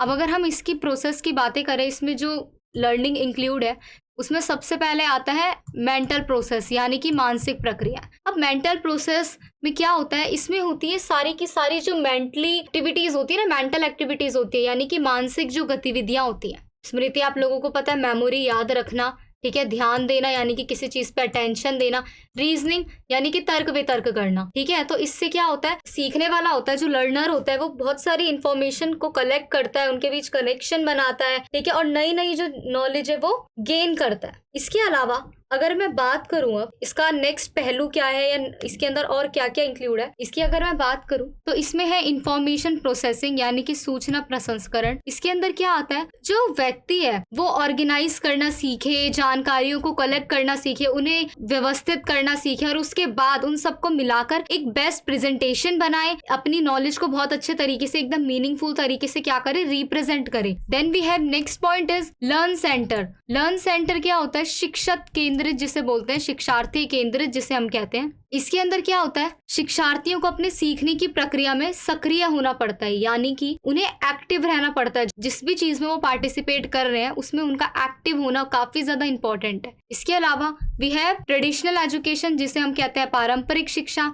इसमें क्या होता है, व्यक्ति का जो दृष्टिकोण है, जो वो ट्रेडिशनल एजुकेशन की अप्रोच है, उसका फोकस कहाँ होना चाहिए, उसके लेक्चर पे, उसके रीडिंग मटेरियल्स पे, उसके असाइनमेंट्स पे, उसके असेसमेंट पे, जो वो ज्ञान ले रहा है उसको समझ सके और उस पे उसका ध्यान केंद्रित हो सके। अब अगर हम नेक्स्ट बात करें एक्सपेरिमेंटल लर्निंग की यानी कि प्रायोगिक ज्ञान की, एक्सपेरेंशियल मतलब आप समझते ही हो एक्सपेरिमेंट करना। अब रोजर की हम बात करें तो रोजर क्या कहते हैं, रोजर कहते हैं यदि हम स्वतंत्रता को महत्व देते हैं, हमें अपने ज्ञान, मूल्य, दृष्टिकोणों, हम इन सब से क्या होंगे, परेशान होंगे, तो हमारी वर्तमान प्रणाली हमें क्या बोलती है यानी कि जो हमारा प्रेजेंट सिस्टम है वो क्या कहने की कोशिश करता है। Then we may wish to set up condition of learning which make for uniqueness, for self direction and for self initiated learning. तो वो कहते हैं कि हमें सीखने की कुछ ऐसी स्थितियां स्थापित करनी चाहिए जिससे हम खुद को सेल्फ कंट्रोल कर पाए, सेल्फ इनिशिएट कर पाए, खुद को दिशा दे पाए यानी कि आत्म निर्देशन कर पाए। अब आगे क्या पता चलता है कि जो एक्सपेरिएंशियल लर्निंग होती है वो एक डायनामिक प्रोसेस होती है यानी कि वो एक गतिशील प्रक्रिया है जिसमें जो लर्नर्स है यानी कि जो शिक्षार्थी हैं खोजपूर्ण तरीके से बहुत सारी जो जानकारी है वो कलेक्ट करता है, जैसे कि वो काफी ज्यादा एक्सप्लोर करता है, ठीक है, अलग अलग एक्सपेरिमेंट करता है, रियल लाइफ के सिचुएशन से सीखता है और उसके बाद अपनी लाइफ में किसी चीज को फॉलो करता है। इसमें सबसे पहले अगर हम बात करें तो लर्निंग बाय मिस्टेक, ये तो आपको नाम से ही पता चल रहा है, गलती से सीखना, यानी कि अगर कोई व्यक्ति कुछ सीख रहा है और सीखते सीखते उससे कोई गलती हो गई तो जो वो गलती हुई है उससे भी उसे जो सीख मिलती है उसे अपने जीवन में उतारना चाहिए। यानी कि अगर गलती, आप कुछ सीख रहे हो, सीखते हुए आपसे गलती हुई तो जो वो गलती हमें सीख देती है, हमें उस चीज का अनुभव करना चाहिए और उसे अपनी लाइफ में उतारना चाहिए। देन उसके बाद होता है रिफ्लेक्शन जिसे हम चिंतन कहते हैं। चिंतन में क्या होता है, शिक्षार्थियों को यानी कि जो लर्नर्स होते हैं उन्हें अपने सारे एक्सपीरियंस को एक साथ जोड़ना चाहिए और एक नई जानकारी बनानी चाहिए। जो भी हमने अनुभव किया, जो भी एक्सपीरियंस किया, वो क्यों किया, कैसे हुआ, उसका कंक्लूजन निकालना चाहिए, उसका मीनिंग निकालना चाहिए कि इससे हमें क्या सीख मिलती है, क्या सेंस बनता है, और उसके बाद एक नई इंफॉर्मेशन बनानी चाहिए। उसके बाद अगर हम बात करें तो प्रैक्टिकल स्किल्स जिसे हम एक्सपेरिमेंट कहते हैं वो क्या होता है, यानी कि जिसे हम व्यवहारिक कौशल कहते हैं। देखो अगर हम कभी भी एक्सपेरिमेंट करते तो हम ज्यादा सीखने को मिलता है। हमें ज्यादा क्यों मिलता है, हम किसी चीज को करके देख रहे हैं, हम मिला रहे हैं, जैसे लोग बोलते हैं इसको इसके साथ मिलाओगे तो ये नई चीज बन के आएगी। तो अगर हम ऐसे एक्सपेरिमेंट करते हैं तो हमें ज्यादा अच्छे से समझ में आता है। Then last is learner roles, यानी कि शिक्षार्थी की भूमिका भी इसमें काफी ज्यादा इंपॉर्टेंट रोल प्ले करती है। क्यों? क्योंकि जो लर्नर होता है वो अपने एक्सपीरियंस से सीखता है, उसके बाद अपने आगे का रास्ता निकालता है और अपने ही अंदर अपनी ही परछाई को एनकरेज करता है कि हम आगे इससे बेस्ट कर सकते हैं। जैसा कि आपको ये एक साइकिल दिख रही है इस लर्निंग की, तो सबसे पहले हम किसी चीज को एक्सपीरियंस करते हैं, उसके बाद रिफ्लेक्ट यानी कि चिंतन करते हैं कि जो हमने किया है वो सही है या नहीं, उसके बाद हम कंसेप्टलाइज करते हैं, देन हम क्या करते हैं, एक्सपेरिमेंट करते हैं। तो इसी तरीके से निष्कर्ष में हम कह सकते हैं कि जो कार्ल रोजर थे वो एक अमेरिकन साइकोलॉजिस्ट थे, ठीक है। उन्होंने काफ़ी ज़्यादा इस चीज़ को लेकर अपने थॉट दिए हैं। उनका हमेशा से एक ही कहना था कि हमें लर्नर्स पर इस टॉपिक पर पता लगाने के लिए एनकरेज करना चाहिए जो एक्चुअल में है, और तभी उसके बारे में सीखना चाहिए। तो इस तरीके से ये दोनों लर्निंग की हमने यहाँ पर बात की। क्वेश्चन नंबर 9 है, what are the basic principle of inclusive education, यानी कि समावेशिक शिक्षा के मूल सिद्धांत क्या हैं, समावेशन और विविधता को बढ़ाने में शिक्षक की क्या भूमिका होनी चाहिए। सबसे पहले अगर मैं वर्ड की बात करूं, समावेश, यानी कि जो ये इंक्लूजन वर्ड आया, ये आया कहाँ से? ये लैटिन भाषा से आया, ये लैटिन वर्ड से निकला है, इंक्लूजन से ही निकल के आया है, जिसका मीनिंग क्या होता है? एक्ट ऑफ एडिशन, यानी कि जोड़ने की क्रिया। और इस आधार पर अगर मैं आपको समावेशन का मतलब बताऊं तो ऐसा होता है, चाहे लोग किसी भी डाइवर्सिटी के हो, अलग अलग कास्ट के हो, लेकिन सबको समाज में जोड़ के रखना और समाज में रहने वाले हर एक इंसान के हित के बारे में सोचना, उनके अच्छे के बारे में सोचना ही समावेशन है। अगर मैं बात करूं टीबूथ के बारे में कि टीबूथ क्या कहते हैं, वो कहते हैं कि समावेशन एक ऐसी प्रक्रिया है जो सीखने वाले की आवश्यकता के साथ सीखने में समान भागीदारी को बढ़ावा देती है। जैसा कि अगर मैं आपको इसमें एग्जाम्पल दूं तो कोई सीख रहा है वो तो ठीक है, लेकिन जिनके साथ सीख रहा है, अगर क्लास में 10 बच्चे बैठे हैं तो सबको सेम ही सिखाया जाए। ऐसा नहीं है कि जो आगे बैठा है उसको तो अच्छे से प्रायोरिटी दी जा रही है और जो पीछे बैठा है उसको मैडम ध्यान नहीं दे रही है। ऐसा नहीं होना चाहिए, सबको इक्वालिटी से पढ़ाओ। तो मेन बात, अगर आपको समावेशन कहीं पे भी दिख जाए तो आप उसमें इक्वालिटी को लिखाना, आपका आंसर कोई गलत नहीं करेगा। बाकी इसमें आपको मैं आगे समझाती हूँ कि इसके मूल सिद्धांत क्या होते हैं। सबसे बड़ी बात, शिक्षा एक मौलिक अधिकार है जो सबके लिए है, सबको समान तरीके से मिलनी चाहिए, यानी कि समानता पर आधारित शिक्षा सभी शिक्षार्थियों का मौलिक अधिकार है। इसके अलावा कहा गया है कि किसी भी स्टूडेंट को रेस, जेंडर, लैंग्वेज, रिलीजियन, यानी कि जाति, नस्ल, लिंग, भाषा और धर्म के आधार पर किसी भी छात्र के साथ भेदभाव नहीं किया जाना चाहिए, उसे शिक्षा से बाहर नहीं किया जाना चाहिए, सबको सेम शिक्षा दी जानी चाहिए, सबको इक्वल बेनिफिट्स मिलने चाहिए, यानी कि शिक्षा के माध्यम से जिस भी बच्चों को जो लाभ मिल रहा है सबको इक्वल मिलना चाहिए, यानी कि समान रूप से सभी विद्यार्थियों को समान चीजें मिलनी चाहिए। इसके अलावा शिक्षा संबंधी जितनी भी आवश्यकताएं होती है ना, पढ़ते वक्त हमें बुक्स चाहिए होती है, यूनिफॉर्म चाहिए होती है, तो ये सब कुछ स्कूल की जिम्मेदारी है कि वो बच्चों की इन सभी आवश्यकताओं को पूरा करे। इसके अलावा हर एक बच्चे की राय को ध्यान से सुनना चाहिए और स्कूल को उस राय को सीरियसली भी लेना चाहिए, यानी कि अगर कोई बच्चा अपना कोई ओपिनियन दे रहा है तो उसे ध्यान से सुनना चाहिए, उसके बारे में फैसला भी लेना चाहिए। बच्चों के बीच चाहे कितनी भी विविधता है, कितनी भी डाइवर्सिटी है, कोई चाहे कहीं से भी बिलोंग करता हो, लेकिन छात्रों के बीच अंतर नहीं होना चाहिए, सबको इक्वल रखना चाहिए। इसी के अलावा टीचर्स को काफी ज्यादा इस पे इम्पोर्टेंट रोल प्ले करना चाहिए और बच्चों को प्रोत्साहित करना चाहिए, उन्हें बढ़ावा देना चाहिए कि वो अलग अलग डाइवर्सिटीज के माहौल को अपनाएं। अब मैं बात करती हूँ रोल ऑफ टीचर की कि वो किस तरीके से प्रमोट कर सकते हैं। सबसे पहले तो इंक्लूसिव क्लासरूम बनाना, यानी कि समावेशी कक्षा बनाना जिसमें हर छात्र खुद को बहुत रिस्पेक्टफुल फील करे, अच्छा फील करे, बच्चों के बीच बातचीत बढ़े, अपनेपन की भावना बढ़े, सबके सब अलग अलग जगह से आए लेकिन एक ही क्लासरूम में बैठे, एक दूसरे से बात करे, एक दूसरे की चीजों को समझे। इसके बाद है लर्न अबाउट स्टूडेंट कल्चर, यानी कि छात्रों की संस्कृति के बारे में जाने। एक शिक्षक के लिए ये जरूरी होता है, चाहे वो पढ़ा रहा है तो उसके लिए जरूरी है कि क्लास में जो बच्चे पढ़ रहे हैं वो उन सभी बच्चों के कल्चर के बारे में जाने, उनका बैकग्राउंड क्या है वो इस बारे में समझे, ताकि कोई भी अगर उनका मजाक उड़ाए, तिरस्कार करे, अपमान करे तो वो डरे नहीं, बल्कि वो ध्यान से सुने और आपको बताएं, या फिर आप उन्हें उनके कल्चर के बारे में इतने अच्छे से समझाओ, बच्चा जो है अगर कोई उसका मजाक उड़ा भी रहा है तो वो इस बात पर ध्यान ना दे। इसके अलावा है create a culture responsive learning environment, सांस्कृतिक रूप से उत्तरदायी शिक्षक वातावरण बनाएं, उन्हें अपनी संस्कृति के अलावा बाकी संस्कृतियों के बारे में भी बताएं, उन्हें बताएं कि हर एक संस्कृति एक अलग अलग संस्कृति से किस तरीके से अलग है, ताकि वो हर चीज के साथ फैमिलियर रहे, अनफैमिलियर ना रहे। इसके अलावा इंगेजिंग फैमिलीज एंड कम्युनिटीज, यानी कि परिवार और समुदाय को भी इसमें शामिल करना, बच्चों की प्रक्रिया में उनके पेरेंट्स को, उनकी कम्युनिटी को भी शामिल करना, उन्हें बताना, ताकि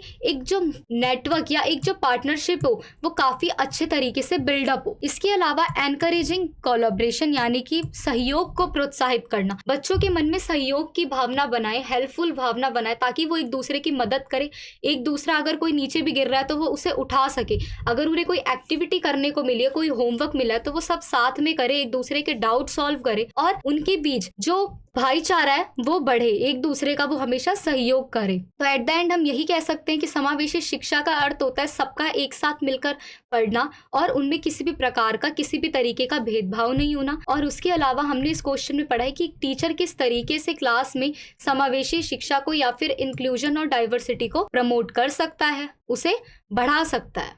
क्वेश्चन नंबर 10 है, define creativity, describe the various theories and process of creativity. यानी कि हमें रचनात्मकता को परिभाषित करना है और रचनात्मकता के विभिन्न जो सिद्धांत है यानी कि जो थ्योरीज है और जो उसकी प्रक्रिया यानी कि जो प्रोसेस है उसका वर्णन करना है, उसको डिस्क्राइब करना है। तो अगर हम बात करें रचनात्मकता होती क्या है, तो अगर हम स्टर्नबर्ग के अकॉर्डिंग देखें कि स्टर्नबर्ग ने क्या कहा है, creativity is the ability to produce work that is both novel and appropriate. यानी कि रचनात्मकता वो कार्य होता है या ऐसे कार्य को उत्पन्न करने की क्षमता होती है जो नवीन भी हो और जो यूजेबल यानी कि उपयुक्त भी हो। ठीक है, यानी कि एक ऐसी एबिलिटी जो किसी भी वर्क को क्या करे, प्रोड्यूस करे, उसको क्या कहते हैं, रचनात्मकता। ये कहा था स्टर्नबर्ग ने। अगर वही हम गिलफोर्ड की बात करें तो गिलफोर्ड के अकॉर्डिंग क्रिएटिविटी क्या है, उन्होंने कहा है कि creativity is the capacity to produce ideas that are both new and useful through divergent thinking. यानी कि जो रचनात्मकता है वो भिन्न सोच यानी कि अलग अलग सोच के माध्यम से ऐसे विचारों को उत्पन्न करने की क्षमता है, कैपेबिलिटी है, जो नए भी होते हैं और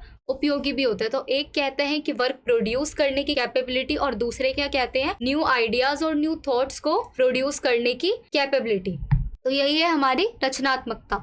अगर ह्यूमन बीइंग को हम रचनात्मक कहें, क्योंकि ह्यूमन बीइंग को भी क्रिएटिव बीइंग्स कहा जाता है, तो उन्हें रचनात्मक प्राणी इसलिए कहा जाता है क्योंकि जो इंसान होते हैं उनमें भी कुछ नया बनाने की और कुछ उत्पन्न करने की क्या होती है, एक टेंडेंसी होती है, एक प्रवृत्ति होती है कि वो भी कुछ नया बना सकते हैं या नया उत्पन्न कर सकते हैं। अब अगर मैं थ्योरीज की बात करूं यानी कि रचनात्मकता के सिद्धांत की बात करें तो सबसे पहले है डिवाइन इंस्पिरेशन, जिसे हम थ्योरी ऑफ गिफ्टेडनेस भी कहते हैं, यानी कि देवीय प्रेरणा प्रतिभा का सिद्धांत। अगर मैं देवीय प्रेरणा और प्रतिभा के सिद्धांत की बात करूं तो इसमें क्या होता था, ये थ्योरी क्या मानती थी, पहली बात तो एक एंशिएंट थ्योरी थी। ठीक है, एक एंशिएंट थ्योरी थी ये, जिसे हम प्राचीन सिद्धांत कहते हैं। तो इसमें क्या माना जाता था कि कोई भी व्यक्ति है उसके भीतर जो क्रिएटिविटी है ना, जो उसके अंदर कोई भी रचना आई है, तो वो किसका गिफ्ट है, वो गिफ्ट है गॉड का, यानी कि वो ईश्वर का उपहार है। क्यों? क्योंकि जैसे ही वो पैदा हुआ उसे वो क्रिएटिविटी मिल गई, उसको कहाँ से मिली है, उसको गॉड नहीं दिया है, तो इसीलिए कहा जाता है इसे दैवीय प्रेरणा। लेकिन हाँ, ये थ्योरी को साइंटिफिक प्रूफ नहीं किया गया है। ठीक है, इसका कोई वैज्ञानिक प्रमाण, कोई प्रूफ नहीं है कि ये सच भी था या नहीं। इसके अलावा अगर हम सेकंड थ्योरी की बात करें तो वो है left and right brain theory of creativity, यानी कि रचनात्मकता का बाया और दाया मस्तिष्क सिद्धांत। इस थ्योरी में क्या कहा गया है, क्या बताती है, ये कहती है कि जो मस्तिष्क का बायां हिस्सा होता है और जो दायां गोलार्ध होता है वो एक साथ मिलकर पूरे तालमेल के साथ क्या करते हैं, काम करते हैं और उत्पाद को पूरा बनाते हैं। ठीक है, जबकि क्लर्वी और क्रीवी ने क्या कहा है इस बारे में, क्लर्क और कीरबी कहते हैं कि people with the dominant right hemisphere of the brain are more creative in nature. यानी कि वो ये कहते हैं कि जो मस्तिष्क के दाहिने गोलार्ध वाले लोग होते हैं वो स्वभाव से ज्यादा अधिक रचनात्मक होते हैं। ये थ्योरीज आपको लर्न ही करनी पड़ेंगी। इसके अलावा आता है टेलर थ्योरी ऑफ क्रिएटिविटी, यानी कि जो टेलर है उन्होंने क्या रचनात्मकता का सिद्धांत दिया। तो इरविन ए टेलर ने दिया है एक थ्योरी, इनका पूरा नाम था इरविन ए टेलर, इन्होंने थ्योरी दी है। अब उन्होंने 5 लेवल बताए। अब वो 5 लेवल कौन कौन से हैं उसकी अगर हम बात करें तो पहला है लेवल फर्स्ट है एक्सप्रेसिव क्रिएटिविटी, जिसे हम अभिव्यंजक रचनात्मकता कहते हैं। इसमें वो क्या बताते हैं, इसमें बताते हैं कोई भी काम करने के लिए हमें पहले किसी को क्या देना होता है, लॉज देनी होती है, गाइडलाइंस देनी होती है, कोई दिशा निर्देश देने होते हैं। जैसे कि अगर हम बच्चों को क्रेयॉन देते हैं, क्रेयॉन कलर्स जो होते हैं ना, जिन्हें हम लोकल लैंग्वेज में मोमी कलर कहते हैं, तो अगर हम उन्हें एक सेट देते हैं क्रॉन्स का, तो हम उन्हें ये भी बताते हैं कि इससे चित्र बनाओ और चित्र बना के उनमें रंग भरो। तो इसे कहते हैं एक्सप्रेसिव क्रिएटिविटी, जिसमें हम किसी को कोई दिशा निर्देश देते हैं, कोई लॉ देते हैं, कोई गाइडलाइंस देते हैं। इसके अलावा लेवल 2 की बात करूं तो इसमें फिजिकल लॉज को गाइड किया जाता है, यानी कि भौतिक नियम बताए जाते हैं। इसके अलावा लेवल 3 की बात करूं जिसे हम क्या बोलते हैं, इन्वेंटिव क्रिएटिविटी, जिसे कहा जाता है आविष्कारशील रचनात्मकता। इसमें क्या कहा जाता है कि पहले से ही कोई जो चीज बना दी गई हो, कोई भी जो नया डिजाइन बना दिया गया हो, जो आपको पहले से ही चीज दी गई है, अब उसमें आप कुछ टेक्निक यूज करो, कुछ लॉज यूज करो और उसका एक नया डिजाइन बनाओ। जैसे कुछ गेम्स भी ऐसे आते हैं जो पहले से ही बने हुए होते हैं, लेकिन उसे तोड़ के कोई नई शेप बनानी होती है। ठीक है, तो उसको हम इस एग्जाम्पल के रूप में इस थ्योरी को समझ सकते हैं। इसके अलावा लेवल 4 होता है इनोवेटिव क्रिएटिविटी, जिसे हम कहते हैं नवोन्मेषी रचनात्मकता। इसमें क्या होता है कि सोच का होता है सब कुछ। सोच कैसे, जो प्रोसेस होती है क्रिएटिविटी की, कभी कभी क्या होता है कि हम जो पैटर्न सोच रहे हैं, जो हम जो चीज़ हम लक्ष्य सोच रहे हैं उससे कभी कभी हम क्या करते हैं, भटक जाते हैं। वो हमारी सोच से ही क्या होता है, बिल्कुल अलग होके निकल जाता है। तो उसे ही कहते हैं इनोवेटिव क्रिएटिविटी। अगर हम लेवल 5 की बात करें तो उसे हम कहते हैं एमर्जेंट क्रिएटिविटी, यानी कि उभरती रचनात्मकता। इसमें क्या होता है, ये रचनात्मकता का उच्चतम स्तर होता है, यानी कि ये हाईएस्ट लेवल होता है क्रिएटिविटी का। इसमें क्या करा जाता है, जो भी इसके अंदर कानून होते हैं, जो लॉज होती है, उन्हें रिजेक्ट किया जाता है, यानी कि उन्हें खत्म कर दिया जाता है या खारिज कर दिया जाता है। और इसके बाद क्या किया जाता है, नए कानून बनाए जाते हैं, नए लॉज सामने आते हैं और फिर उन पर विचार किया जाता है और इस तरीके से एक नया आइडिया डेवलप किया जाता है। अब अगर हम क्रिएटिविटी की प्रोसेस की बात करें कि क्रिएटिविटी की प्रक्रिया क्या है, तो इनको भी कई चरणों में बताया गया है कि किस तरीके से हो सकती है। तो सबसे पहले अगर हम रोसमान का क्रिएटिविटी मॉडल पढ़ें, रोसमान का रचनात्मकता मॉडल पढ़े कि वो क्या होता है, तो इसमें देखो 8 चरण दे रखे हैं। सबसे पहले है ऑब्जर्वेशन। ऑब्वियसली बात है, पहले किसी भी चीज को क्या करना चाहिए, उसका अवलोकन करना चाहिए। कोई भी समस्या आई है, कोई भी सिचुएशन आई है, पहले हमें उस सिचुएशन को ऑब्जर्व करना चाहिए। इसके बाद होता है एनालिसिस, फिर उस प्रॉब्लम को एनालाइज करना चाहिए, यानी कि उस समस्या का विश्लेषण करना चाहिए। Then we have to do survey, यानी कि सर्वेक्षण करना चाहिए, देखना चाहिए जो वो प्रॉब्लम है उससे जुड़ी जितनी भी जानकारी है उसको निकालना चाहिए। अलग अलग सोर्सेज यूज करने चाहिए, ठीक है, चाहे हम उन सोर्सेज डायरेक्टली ले या इनडायरेक्टली ले, लेकिन अलग अलग सोर्सेज ढूंढने चाहिए ताकि हमें इंफॉर्मेशन पता चले। उसके बाद हमें फॉर्मुलेशन ऑफ सॉल्यूशन, यानी कि समाधान का निरूपण करना होता है। इसमें हमें क्या करना होता है कि जो समस्या दी गई है उसके डिफरेंट डिफरेंट सॉल्यूशन ढूंढने होते हैं, ठीक है। Then we have to do critical analysis. अब क्रिटिकल एनालिसिस क्या होता है कि हमें जो वो प्रॉब्लम हुई है उसके फेवर में भी सोचना चाहिए और उसके कंसिक्वेंसेस क्या होते हैं, विपक्ष क्या है, उस पर भी हमें क्या करना चाहिए, ध्यान डालना चाहिए। उसके बाद है इन्वेंशन, जिसे हम कहते हैं आविष्कार। इसमें हमें समाधान को, उस सॉल्यूशन को सबसे टॉप लिस्ट पर रखना चाहिए जो उस समस्या को, जो उस प्रॉब्लम को एज सून एज रिसॉल्व कर देगा, फटाफट से सॉल्व कर देगा। तो उसे ही जो हम आइडिया निकालेंगे या जो हम सॉल्यूशन ढूंढेंगे उसे ही क्या कहा जाता है, इन्वेंशन। देन नेक्स्ट है एक्सपेरिमेंटेशन। अब एक्सपेरिमेंटेशन होता है प्रयोग। अब इसमें क्या होता है कि जो हमारे सामने प्रॉब्लम आई थी उसको समाधान के करीब पहुंचने के लिए हमें बाकी सारे सॉल्यूशन की भी तुलना करनी चाहिए। ऐसा नहीं है कि हमने एक सॉल्यूशन ढूंढ लिया कि यही करना चाहिए, हमें और सॉल्यूशन ढूंढने चाहिए और ढूंढने के बाद उन्हें कंपेयर करना चाहिए और जो सबसे बेस्ट लगे उसको ही अप्लाई कर देना चाहिए। किसका मॉडल था ये था रोसमैन का मॉडल। अब हम अगर बात करें टॉरेंस एंड मेयर की क्रिएटिविटी मॉडल की, तो इनका मॉडल क्या कहता है। पहली बात तो ये 1970 में दिया गया था ये मॉडल, ये पॉल टॉरेंस मॉडल 1970 में आया गया था। इसमें कितने तत्व हैं, इसमें 4 तत्व हैं। इन 4 तत्वों की अगर हम बात करें तो सबसे पहला होता है फ्लुएंसी, जिसे हम प्रभा कहते हैं। इसमें क्या होता है, ज्यादा से ज्यादा आइडिया के बारे में सोचो, जितना सोच सकते हो उतने विचारों को सोचो, उत्पन्न करो। इसके बाद flexibility, variety of ideas of different kind, यानी कि अलग अलग तरीके के विचारों को सोचो। पहले था कि अधिक से अधिक विचार सोचो, अब है कि अलग अलग तरीके के विचार सोचो, ठीक है। डिफरेंट डिफरेंट वैरायटी के आइडिया देखो, बट डिफरेंट काइंड के। देन ओरिजिनलिटी की बात की गई है, यानी कि मौलिकता की। अब इसमें क्या बताया गया है, ऐसे विचार यानी कि ऐसे थॉट्स को जनरेट करो जो नए हो और जो ओरिजिनल भी हो, जिसके बारे में पहले किसी ने सोचा ही ना हो। क्योंकि आप एग्जाम्पल दूं तो हम कोई नया आइडिया लेके जाते हैं, कोई नया ट्रेंड शुरू करते हैं, तो उसके बाद लोग उससे इंप्रेस होते हैं और फिर उसी ट्रेंड को क्या करते हैं, फॉलो करते हैं। तो इसमें भी ये कहा गया है कि कोई ऐसा ओरिजिनल आइडिया ढूंढो जो काफ़ी ज़्यादा न्यू हो और किसी ने उसके बारे में सोचा ही ना हो, एक्सपेक्ट ही ना किया हो। देन नेक्स्ट इज एलोब्रेशन, यानी कि विस्तार। अब इसमें क्या होता है कि ऐसे आइडियाज इस जनरेशन को ढूंढने के लिए कहा जाता है जो मूल चीज यानी कि जो ओरिजिनल थिंग है उसे एक बेटर वे में सामने दिखा सके, यानी कि हम कहना क्या चाहते हैं उसको एक बेहतर तरीके के माध्यम से बता सके। तो ये टॉरेंस और मेयर का क्रिएटिविटी मॉडल था।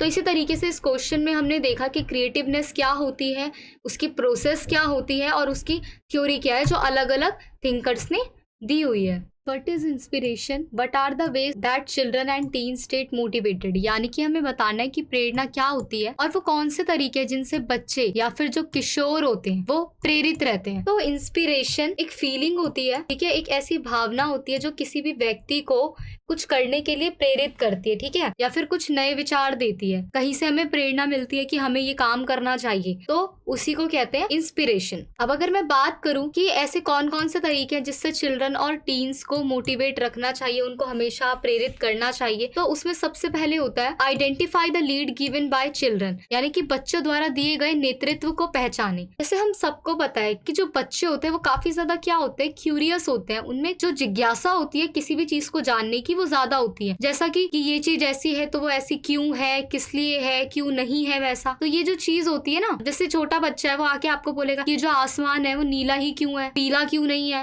वो लाल क्यों नहीं है, वो ऐसा ही क्यों है मम्मी। तो जब वो चीज होती है उसी को कहते हैं हम जिज्ञासा, यानी कि क्यूरियोसिटी। जब भी बच्चों को कुछ नया फील होगा, जब वो देखेंगे कि अरे ये बड़े बड़े पहाड़ है, जब वो लाइफ में पहली बार माउंटेन देखेंगे तो वो पता लगाने की कोशिश करेंगे कि ये पहाड़ इतने बड़े क्यों है, ये है क्या, इन्हें पहाड़ी क्यों कहा जाता है। तो इस तरह की वो कोशिश करते हैं। तो जो स्टेक होल्डर्स होते हैं, जिनमें कौन कौन इंक्लूड होता है, पेरेंट्स इंक्लूड होते हैं, टीचर्स इंक्लूड होते हैं, यानी कि जो माता पिता और शिक्षक इसमें इंक्लूड होते हैं, उन्हें ऐसी चीजों की पहचान करनी चाहिए, उन्हें देखनी चाहिए, उन्हें ये समझना चाहिए कि जो उनका चाइल्ड है, यानी कि जो उनका बच्चा है, वो किस चीज में इंटरेस्ट दिखा रहा है, किस चीज में रुचि दिखा रहा है, और उन्हीं चीजों के आसपास उस बच्चे का जीवन जो है, जो लाइफ है, उसे बिल्डअप करना चाहिए। जैसे कोई बच्चा है वो स्केचिंग में, आर्ट एंड क्राफ्ट में काफी इंटरेस्ट दिखा रहा है, तो पेरेंट्स को और टीचर को उसकी लाइफ उसी तरीके से जो बननी है वो बनाना शुरू कर देनी चाहिए। इसके अलावा inculcate curiosity in children and adolescents, यानी कि बच्चों और किशोरों में जिज्ञासा पैदा करना। अब जब माता पिता और शिक्षक को पता है कि जो बच्चे हैं या जो एडल्ट्स हैं वो क्यूरियस है नेचर में, तो अब उन्हें क्या करना चाहिए, हमेशा उनको पता है कि वो कुछ कुछ चीजें क्या पूछ सकते हैं वो बच्चे, तो उन्हें क्या करना चाहिए, उनके आंसर को ढूंढना, उनकी जिज्ञासा को शांत करने के लिए काफी ज्यादा समस्याओं का, काफी ज्यादा जो उनके क्वेश्चंस होते हैं उनको सॉल्व करना आना चाहिए, और उन्हें बताना चाहिए कि किस तरीके से वो इसे सॉल्व कर सकते हैं, ताकि वो आगे और मोटिवेट हो कुछ भी नया ढूंढने के लिए। इसके अलावा नेक्स्ट पॉइंट है encourage the process of exploration through play method, यानी कि खेल पद्धति के माध्यम से अन्वेषण की प्रक्रिया को प्रोत्साहित करना। अब देखो, अगर हम किसी बच्चे को पढ़ाई पढ़ाई पढ़ाई पे ही बोलते रहेंगे तो वो बोर हो जाएगा उस चीज से, तो इसीलिए जो प्ले मेथड होता है, यानी कि जो खेल होता है, उसमें भी उसे डालना चाहिए। आप ऐसा नहीं है सिर्फ आप उसे पढ़ाई की बातें बताओ, आप उसे कुछ कुछ फन एक्टिविटीज भी सिखाओ, कुछ मनोरंजन गतिविधियां भी बताओ। अब इससे क्या होगा, जब बच्चा खेलता रहेगा, पढ़ाई भी करेगा, लेकिन उसके साथ साथ जब वो फन एक्टिविटीज करेगा तो जो उसका स्ट्रेस है वो काफी ज्यादा रिड्यूस हो जाएगा, यानी कि उसका तनाव कम हो जाएगा। इससे वो आगे कोई नया काम करने के लिए काफी ज्यादा प्रेरित रहेगा। नेक्स्ट पॉइंट है हमारा प्रोवाइड इंसेंटिव, यानी कि प्रोत्साहन प्रदान करे। अब इसमें क्या करना है कि जब भी जो बच्चे हैं, जो किशोर है, जब भी वो अपने टास्क को, अपने गोल को अचीव कर ले, उसको खत्म कर ले, तो हमें कुछ ना कुछ उन्हें इंसेंटिव देना चाहिए, उन्हें प्रोत्साहित करने के लिए। अब जरूरी नहीं है ये इंसेंटिव मेटेरियलिस्टिक हो, नहीं, उन्हें हम प्ले आर्ट दे सकते हैं। वो बोल सकता है अरे वाह, आज तुमने इतना अच्छा काम किया, आज से तुम 1 घंटे की जगह 2 घंटे खेलना। तो इससे क्या होता है कि वो काफी ज्यादा प्रोत्साहित होते हैं और आगे से वो अपने उस काम में काफी ज्यादा बेस्ट देते हैं। इसके अलावा एप्रिसिएशन ऑफ प्रोसेस हमारा नेक्स्ट पॉइंट है, यानी कि प्रक्रिया की सराहना। एप्रिसिएशन ऑफ द प्रोसेस का मतलब क्या होता है, देखो, उनका जो गोल है वो उन्हें प्राप्त हो जाए, या फिर अगर आपने बोल रखा है कि क्लास में फर्स्ट पोजीशन आएगी तो ही तुझे कुछ दूंगा, तो ये चीज गलत है। लक्ष्य प्राप्त करने के बाद आप उसको एप्रिशिएट कर रहे हो या नहीं कर रहे, लेकिन जब वो उस प्रोसेस में, वो जो मेहनत कर रहा है, उस समय आपको एप्रिशिएट जरूर करना चाहिए कि अरे हो जाएगा, तू कर। और अगर वो गोल अचीव भी नहीं करता तो भी हमें ये कहना चाहिए कोई बात नहीं, अभी नहीं हुआ, नेक्स्ट टाइम होगा, तू कर सकता है, बहुत अच्छा किया तूने, जितना तू कर सकता था तूने बहुत अच्छा किया। तो इस तरीके से बच्चों को, किशोरों को ना एप्रिशिएट करना चाहिए, ताकि उनके अंदर नेगेटिवनेस ना आए और वो आगे से दोबारा मेहनत करें। इसके अलावा we have next point is maintain open communication and connection with adolescent, यानी कि किशोरों के साथ हमें जो कम्युनिकेशन है, जो हमारा बातचीत करने का तरीका है, संचार है, उसे काफी ज्यादा खुला रखना चाहिए और उनके साथ संबंध बनाने चाहिए। क्योंकि देखो, जो किशोर अवस्था होती है, जो ये एडोलसेंस पीरियड होता है, वो एक जोखिम भरा पीरियड होता है, यानी कि रिस्की पीरियड होता है। उसमें कई ऐसी एक्टिविटीज होती है जिसमें जो बच्चे होते हैं वो अपनी लिमिट से आगे निकल जाते हैं, कुछ गलत हरकतों में शामिल हो जाते हैं। तो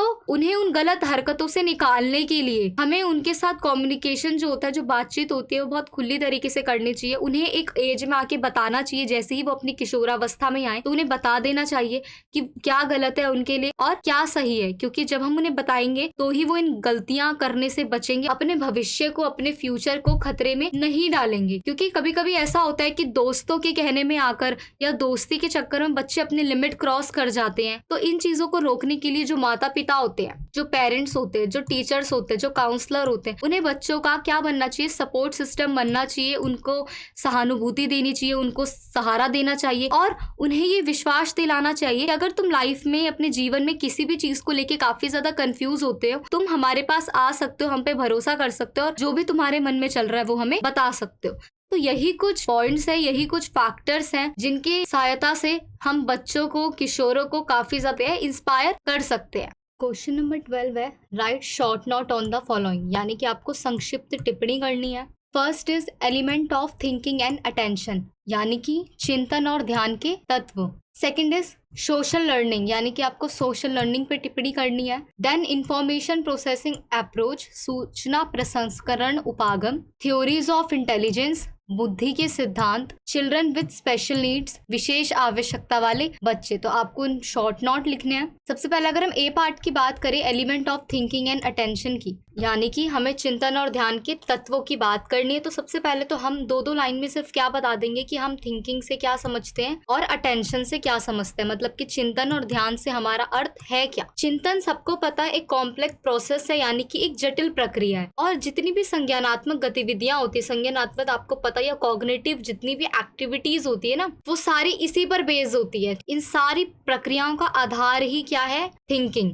इसके अलावा अगर मैं बात करूं अटेंशन की, तो अटेंशन को तो मैं आपको नॉर्मली समझा सकती हूँ। जैसा कि हम क्लास में पढ़ते हैं तो हमारे टीचर, प्रोफेसर हमसे कहते हैं कि ध्यान दो, इधर हमने एक रूल निकाला है, इसकी तरफ ध्यान दो। अगर आप क्लास में बैठे हो तो बोला जाता है कि पढ़ाई पे ध्यान दो। तो इस वजह से इसी को कहते हैं अटेंशन, किसी भी बात पे फोकस करना, उस पर ध्यान देना। अब अगर मैं बात करूँ डेफिनेशन की थिंकिंग की, तो देखो according to Mohsin, thinking is an inherent problem solving behaviour, यानी कि अगर मोहसिन के अनुसार बात की जाए तो चिंतन एक अंतर्निहित समस्या हल करने का व्यवहार है, यानी कि जो प्रॉब्लम है वो इनहेरेंट है, अंतर्निहित है, उसको सॉल्व करना। और अगर वहीं मैं गिलमर के अनुसार बात करूं तो गिलमर क्या कहता है कि चिंतन क्या है, समस्या को सुलझाने की प्रक्रिया, यानी कि प्रॉब्लम को सॉल्व करने की प्रोसेस है जिसमें हम प्रत्यक्ष गतिविधि के स्थान पर विचारों या प्रतीकों का उपयोग करते हैं। कभी कभी हम करते हैं ना कि हमारे पास कोई प्रॉब्लम आई तो हम अपने थॉट से या फिर हम सिंबल्स वगैरह से ही उस प्रॉब्लम को सॉल्व कर लेते हैं, हम उसके खिलाफ कोई डायरेक्ट एक्टिविटी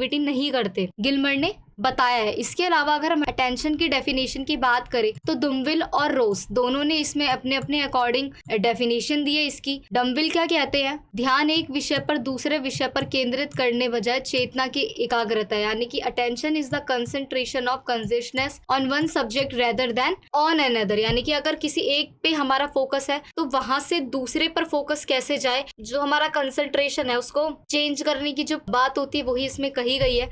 इसके अलावा रोज कहते हैं जो मेडिटेशन है वो थिंकिंग की एक प्रोसेस है, क्लियरली बिफोर द माइंड, यानी कि ध्यान मस्तिष्क के समक्ष स्पष्ट रूप से विचार करने की प्रक्रिया है। अब अगर हम थिंकिंग के एलिमेंट्स की बात करेंगे कि चिंतन के तत्व क्या है, सबसे पहले इमेजेस, जिन्हें हम कहते हैं छवियां। हम किसी भी चीज को देखते हैं, पढ़ते हैं, हमारे माइंड में किसी चीज की कोई इमेज है तो वो इमेज जिस भी चीज को डेडिकेट होगी वो हमारे माइंड में खुद ही आ जाएगा। ठीक है, मान लो हम कहीं घूमने गए हैं, वहां की हमने कोई फोटो खींची है, तो जैसे ही हम उस फोटो को कभी देखेंगे तो हमारे माइंड में पूरा आ जाएगा, अरे हाँ ये तो हमारी ट्रिप थी, हम यहाँ गए थे, ऐसा हुआ था, वैसा हुआ था। तो ये सारी जो चीजें होती हैं हम अगर इमेजेस पे कैप्चर करते हैं तो हमें इजीली सब कुछ याद आ जाता है, ध्यान आ जाता है और सारे के सारे जो थॉट है वो बनने लग जाते हैं। इसके बाद आता है कंसेप्ट, जिसे हम कहते हैं अवधारणाएं। तो जो अवधारणा होती है ना वो यूनिवर्सल नोशन होता है, जिन्हें हम हिंदी में कहते हैं सार्वभौमिक धारणा होती है, क्योंकि ये सभी वस्तुओं से, सभी एक्टिविटीज यानी कि गतिविधियों से क्या होती है, जुड़ी हुई होती है। सबको सोचने का समय देती है, सबको अनुमति देती है कि वो ट्राई करे। अब मैं आपको इसमें एग्जाम्पल दूं, जो ह्यूमन है सब एक जैसे ही है, सबको एक ना एक दिन मृत्यु को ही प्राप्त होना है, ऐसा तो नहीं है कोई विशेष रूप से पैदा हुआ। जो चीज है वो सबके लिए है, तो उसी को कहते हैं अवधारणा।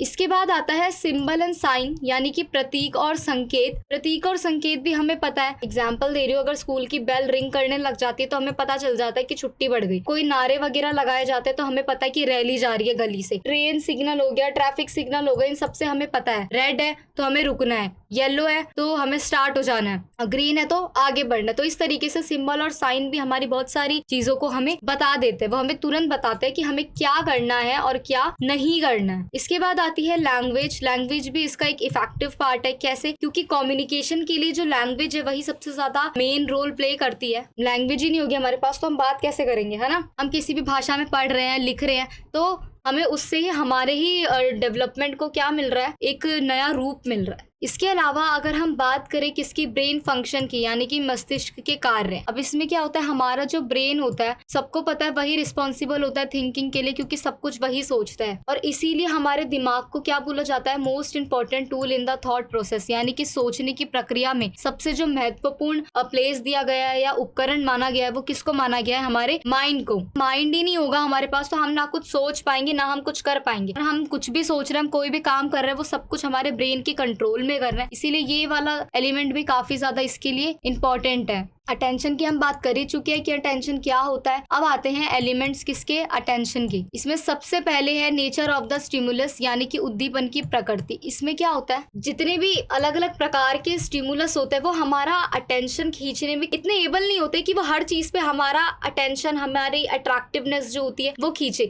लेकिन अगर कोई पिक्चर है कहीं दीवार पे छपवा दी, कोई अच्छी सी इमेज, तो हमारा ध्यान ज्यादा जाएगा उस तरफ। ठीक है, तो जो इमेज है, जो पिक्चर है, वो हमें क्या करती है, ज्यादा अट्रैक्ट करती है। और अगर आप कुछ लिख के चिपका दोगे, लिखा हुआ कोई इतना नहीं पढ़ता जितना कोई पिक्चर को देखता और समझ जाता है कि माजरा क्या है। इसके अलावा intensity and size of the stimulus, यानी कि उत्तेजना की तीव्रता और आकार, ये भी काफी ज्यादा इंपॉर्टेंट है। क्यों? क्योंकि इसमें जो उत्तेजना होती है हमारी, जो हमारा स्टिमुलस होता है, जो हमारी इंटेंसिटी होती है, वो हमें बताती है, उस ध्यान को सामने लाता है। जैसे कि अगर मैं आपको एग्जांपल दूं, कहीं से बहुत तेज रोशनी आ रही है तो आपका ध्यान अपने आप उस तरफ जाएगा कि कहाँ से आ रही है रोशनी जो आंखों में पड़ रही है। या फिर आप कहीं जा रहे हो, कहीं से निकल रहे हो और वहां बहुत ज्यादा कोई गंदी स्मेल आ रही है, तो आपका फिर ध्यान जाएगा कहाँ, कहीं पास में कोई कूड़ा घर है क्या, या कुछ है क्या जो बहुत ज्यादा घटिया स्मेल आ रही है। तो ये भी इस चीज को काफी ज्यादा क्या करता है, अफेक्ट करता है। इसके बाद अगर मैं बात करूं कंट्रास्ट, चेंज और वैरायटी की, जिसे हम कहते हैं विरोधाभास, परिवर्तन और विविधता, ये भी हमारी अलग अलग दुनिया में क्या होती है, हमारी पूरी जो लाइफस्टाइल है उसको भी काफी ज्यादा अट्रैक्ट करती है। जैसे कि इसमें मैं आपको एग्जांपल दूं, जब टीचर बुक से पढ़ा रहा है इट्स नॉर्मल, लेकिन अगर वही टीचर क्लास में मान लो मैप लेके आ रहा है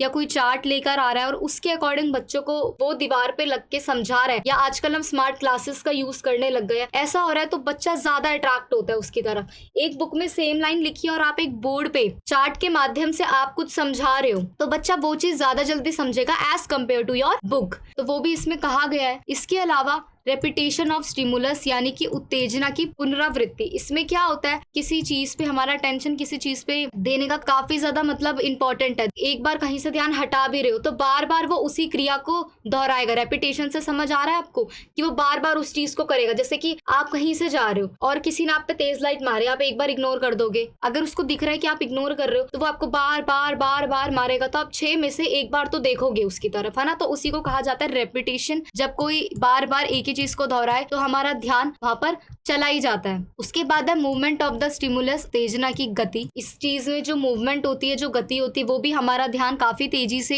अट्रैक्टिव करती है। जैसे कि आप चल रहे हो और एकदम से बिजली कड़क जाए, ठीक है, मैं आपको एग्जांपल दे दे के समझा रही हूँ ताकि आपको ये सारे पॉइंट समझ आ जाए, स्पेशली हिंदी मीडियम के लिए। और इसमें क्या होता है, जैसे कि उत्तेजना की गति में, जैसे कि आप जा रहे हो, ठीक है, और एकदम से बिजली कड़की और आपके ऊपर रोशनी आई एकदम से बिजली की, तो आपको पता चल जाता है आज मौसम के हाल कैसे हैं और आपका ध्यान ऑटोमेटिकली उस तरफ चला जाता है। तो ये होती है गति, कि चलते चलते एकदम से आप पे बिजली कड़की।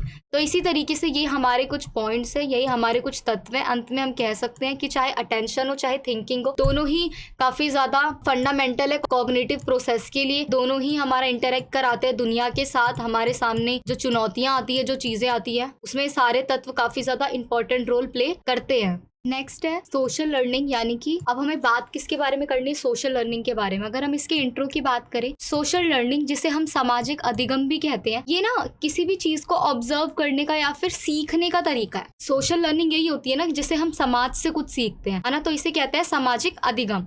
अब इसमें क्या होता है कि हम जो दूसरे लोग व्यवहार कर रहे हैं उन्हें देखकर जो हम सीखते हैं वो कहलाता है सामाजिक अधिगम, यानी कि सोशल लर्निंग। इसमें यही होता है कि जो हमारे आसपास के लोग जिस तरीके की चीजें कर रहे हैं उनसे कुछ सीखना, वो कहलाता है सामाजिक अधिगम। अब अगर मैं बात करूं सामाजिक अधिगम के सिद्धांत की, इसकी थ्योरी की बात करूं मैं, तो 1986 में अल्बर्ट बंडूरा जो थे, जिनके बारे में हम ऊपर क्वेश्चन में भी बात कर चुके हैं, इन्होंने ही ये सोशल लर्निंग थ्योरी दी थी। ये भी मैं आपको बता चुकी हूँ कि इन्होंने ही सामाजिक अधिगम सिद्धांत को प्रतिपादित किया था, इन्होंने ही ये थ्योरी दी थी। इसमें वो क्या कहते हैं, वो कहते हैं इस थ्योरी के अकॉर्डिंग वो कहते हैं कि जो लोग होते हैं ना, चाहे किसी को अपना आइडियल माने इसीलिए उसे फॉलो करते हैं या फिर नकल करते हैं, मतलब किसी ना किसी कारण की वजह से दूसरे लोगों के द्वारा कुछ ना कुछ सीखते हैं। जैसा कि अब मैं आपको इसमें एग्जाम्पल दूं, देखो कई बार हमारी लाइफ में ऐसी सिचुएशन आती है कि हमें पता ही नहीं होता कि हमें करना क्या होता है। कभी कभी ऐसी सामाजिक स्थितियां आ जाती है, तो जब हमें पता नहीं होता कि कैसा व्यवहार करना चाहिए, तो हम ये देखते हैं कि जब ऐसी सिचुएशन किसी और के साथ आई थी तो उसने क्या किया था। तो कभी कभी जब हमारे पास कुछ नहीं होता तो हम वही सेम चीज कर लेते हैं जो दूसरे बंदे ने की थी, ठीक है। अब एग्जाम्पल के लिए अगर मैं इसमें बात करूं, जैसा कि अगर आपका कोई फेवरेट हीरो है, जैसा कि किसी के अमिताभ बच्चन है, किसी के अक्षय कुमार है, किसी की कोई हीरोइन फेवरेट होगी लड़कियों की, तो इसमें क्या होता है कि हम कभी कभी ना उनको फॉलो करते हैं, जैसा कि उनका हेयर स्टाइल, उनका ड्रेसिंग सेंस और उनकी तरह बोलने की कोशिश करते हैं। हम एग्जैक्टली कहूँ तो उनकी नकल करने की कोशिश करते हैं। क्यों? क्योंकि हम उन्हें अपना आइडियल मानते हैं, बहुत रिस्पेक्ट करते हैं। या कभी कभी कुछ ऐसा भी हो जाता है जो बिल्कुल अलग होता है, हम कोई सीरियल देखते हैं, सीरियल से हम कोई चीज सीख लेते हैं, उसको अपनी लाइफ में उतार लेते हैं। इसके अलावा कभी कभी इन्हीं चीजों की वजह से अपराध भी हो जाता है। अब आप सोचोगे मैम अपराध कैसे? अपराध इस वजह से कि कभी कभी हम कुछ चीजें ऐसी देख लेते हैं अपनी सिनेमा में और हमें पता चल जाता है किस तरीके से क्या करते हैं, तो जो अपराधी प्रवृत्ति के लोग होते हैं वो वहां से एक नया तरीका उठाते हैं और अपराध भी करते हैं। और कई कई इस चीज में पॉजिटिव चीज को उठाते हैं। पॉजिटिव चीज को कैसे? अगर वो कोई ऐसा क्राइम सीन देख रहे हैं तो वो समझ जाता है कि उसके बाद वाला जो प्रभाव है वो बहुत गलत है, जो रिजल्ट आएगा ये मर्डर करने के बाद जो रिजल्ट आएगा, जो मुझे पुलिस लेके जाएगी और पुलिस लेके जाने के बाद मेरी पूरी जिंदगी बर्बाद हो जाएगी। तो कुछ लोग उस इम्पैक्ट को सीखते हैं कि हमें ऐसा लाइफ में कुछ नहीं करना जिससे हमारी लाइफ खराब हो। तो इस तरीके से हम समाज से ही बहुत कुछ सीखते हैं। अब जो बंडूरा थे उन्होंने इसके कुछ स्टेजेस बताए हैं। अब इस स्टेजेस में क्या क्या है? एक तो अटेंशन, जिसके बारे में हम बात कर चुके हैं। एक होता है धारण करना, जिसे हम कहते हैं रिटेंशन। एक होता है रिप्रोडक्शन, जिसे हम प्रस्तुतिकरण कहते हैं। और एक होता है मोटिवेशन, जो हम अभिप्रेरणा कहते हैं। और अभिप्रेरणा, अटेंशन, इन सब के बारे में हमने काफी ज्यादा बात कर ली है। तो इसी तरीके से इसमें वो क्या कहते हैं कि जो ध्यान होता है वो किसी भी चीज की तरफ क्यों जाता है, जब हम किसी चीज से अट्रैक्ट होते हैं, जैसे कोई पॉपुलर चीज है या कोई इंटरेस्टिंग चीज है जिसे पढ़ने में, जिसे सीखने में हमें मजा आ रहा हो, तो इस वजह से जो ये अट्रैक्शन होता भी है, कोई अटेंशन हमारा जाता भी है, तो वो क्यों जाता है? या तो कोई पॉपुलर चीज है इसीलिए जाता है। मोटिवेशन भी इसमें काफी ज्यादा इंपॉर्टेंट होता है। क्यों? क्योंकि हम कोई भी किसी भी व्यक्ति से कोई चीज सीख रहे हैं या उसका व्यवहार अपने अंदर ला रहे हैं, तो उसके दो इम्पैक्ट हो सकते हैं, या तो हम पॉजिटिव ले यानी कि नकारात्मक। तो इस तरीके से जो ये बंडूरा है, हम निष्कर्ष में क्या कह सकते हैं कि इन्होंने सामाजिक अधिगम सिद्धांत दिया लर्निंग थ्योरी का, जिसे हम सोशल कॉग्निटिव थ्योरी भी कहते हैं, यानी कि सामाजिक संज्ञानात्मक सिद्धांत भी कहते हैं। और इन्होंने सिंपल से एक बात बताई है कि मानव का जो बिहेवियर होता है, जो व्यवहार होता है, वो अपने अकॉर्डिंग डेवलप नहीं होता, उसमें सोसाइटी का भी पूरा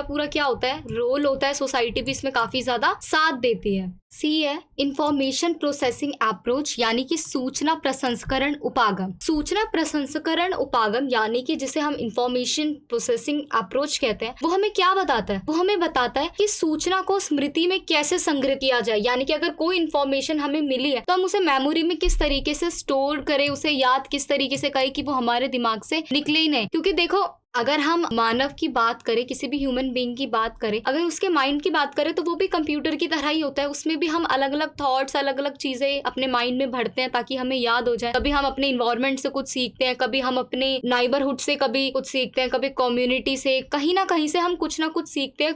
अलग अलग तरीके के थॉट्स, अलग अलग तरीके की चीजें हमारे माइंड में क्या होती है, आती है और स्टोर होती जाती है। तो उसे किस तरीके से हम स्टोर कर सकते हैं, यही इंफॉर्मेशन प्रोसेसिंग अप्रोच हमें बताती है। अगर इंफॉर्मेशन प्रोसेसिंग प्रोसेसिंग यानी कि सूचना प्रसंस्करण के मॉडल्स की मैं बात करूं, एटकिंसन और शिफरिन ने 1968 में ये मॉडल दिया था, जिसमें उन्होंने क्या बताया था, multi stage theory of memory, यानी कि उन्होंने स्मृति के मल्टी स्टोर और मल्टी स्टेज सिद्धांत का प्रस्ताव हमारे सामने रखा था। अगर पहले चरण की बात करें, the first stage of information processing की बात करें हम, तो इसमें उसने क्या बताया था कि sensory memory represent the first stage of information processing, this memory is related to senses like sight, hearing etcetera. यानी कि उन्होंने क्या बताया था, संवेदी स्मृति जो होती है वही इस पहले चरण का प्रतिनिधित्व करते हैं। और इसमें क्या क्या आता है, इसमें आता है देखना, सुनना, जो भी हमारे सेंस ऑर्गन से रिलेटेड होती है। ये कम समय के लिए सूचना को रखती है, लेकिन आगे के चरण में इसे कन्वर्टेड करने के लिए बेस्ट है। जैसे कि मैं आपको इसमें एग्जांपल देती हूँ। मान लो कि आप बिल्कुल अंधेरे कमरे में हो, जहाँ कोई भी रोशनी नहीं है, आप परिचित ही नहीं हो कि यह कौन सा कमरा है, बस अंधेरा है उस जगह पे। अब आप क्या करते हो, आपके पास माचिस है और आप माचिस की तिल्ली में आग लगाते हो। 1 सेकंड के लिए वो तिल्ली जलती है, आप 1 सेकंड में कमरा देख लेते हो और इतने में वो तिल्ली बुझ जाती है, फिर से अंधेरा आ जाता है। लेकिन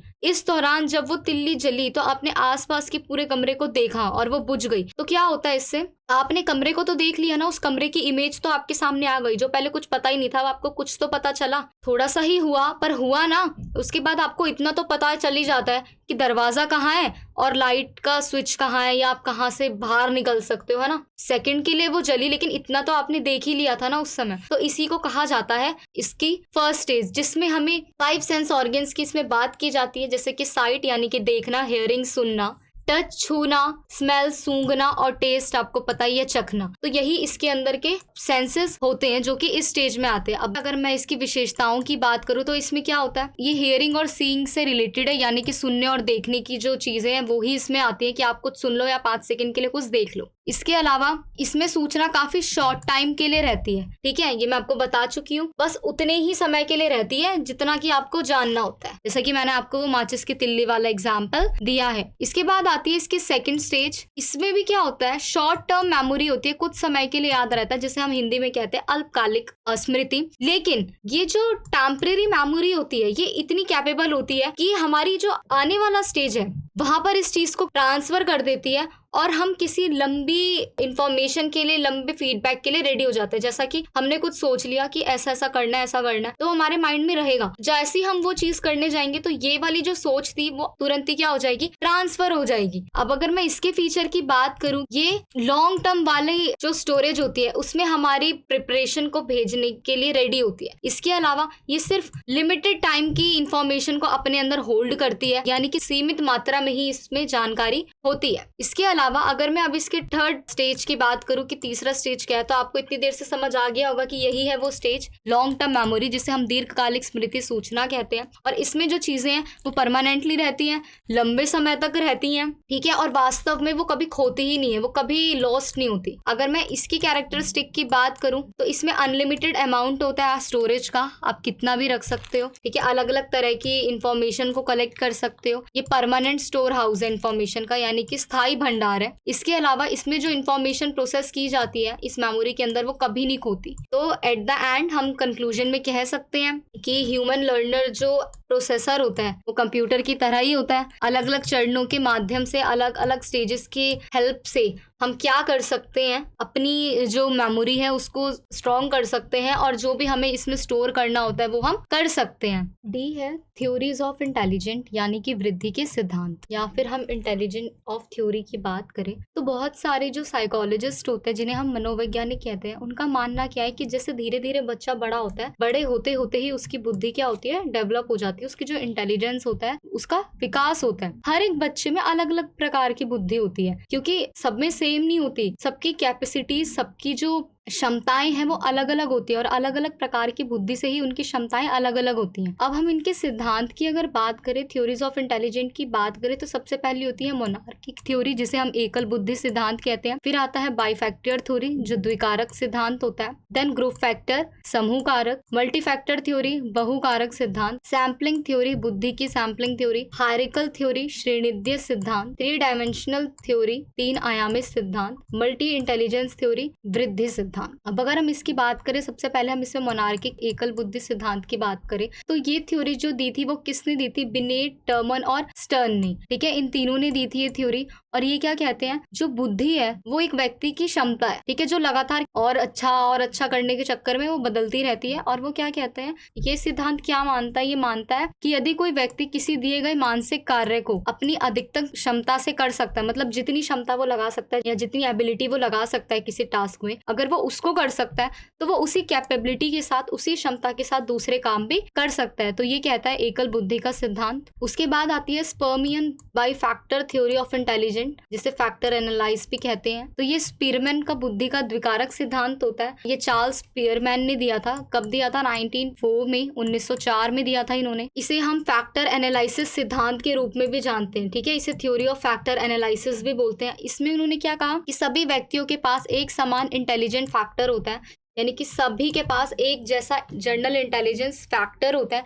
जिसे हम क्या कहते हैं? जी फैक्टर कहते हैं, हिंदी में जी कारक कहते हैं। और उन्होंने क्या बताया इसमें? उन्होंने बताया कि इसके अंदर ना सारे संज्ञानात्मक कार्य, जितने भी हमारे कॉग्निटिव फंक्शन होते हैं ना, वो सब कुछ क्या होता है इसमें इंक्लूड होते हैं। और वही हमें क्या बताते हैं कि कोई भी जो स्टूडेंट है वो बुद्धिमान है या फिर गैर बुद्धिमान है, यानी कि इंटेलिजेंट है या फिर नॉन इंटेलिजेंट है। इसके बाद आता है थर्डसन ग्रुप फैक्टर थ्योरी, ठीक है, यानी कि समूह कारक बुद्धि का सिद्धांत। लुई थर्स्टन जो थे, उन्होंने थ्योरी ऑफ इंटेलिजेंट, जो चार्ल्स स्पीरमैन ने थ्योरी दी थी, ये उसके खिलाफ थे। उन्होंने इस थ्योरी का विरोध किया। ठीक है, अब इन्होंने क्या बोला इसमें? ये कहते हैं कि सबको एक जैसा नहीं देखा जा सकता। जो वो कहते हैं ना कि सब में एक जैसा समान फैक्टर है, वो कहते हैं सब में एक जैसा समान फैक्टर नहीं है, सबकी बुद्धि अलग अलग होती है। इसके बाद आता है multi factor theory of intelligent, जिसे हम बुद्धि का बहुकारक सिद्धांत कहते हैं। ये किसने दिया था? एडवर्ड एल थॉर्नडाइक ने दिया था। ठीक है, इन्होंने जो अपनी थ्योरी दी, उन्होंने उसमें अपोज किया। कौन से आइडिया को अपोज किया? जो था ना सामान्य बुद्धि और सामान्य क्षमता का जो थॉट था, इसको इन्होंने भी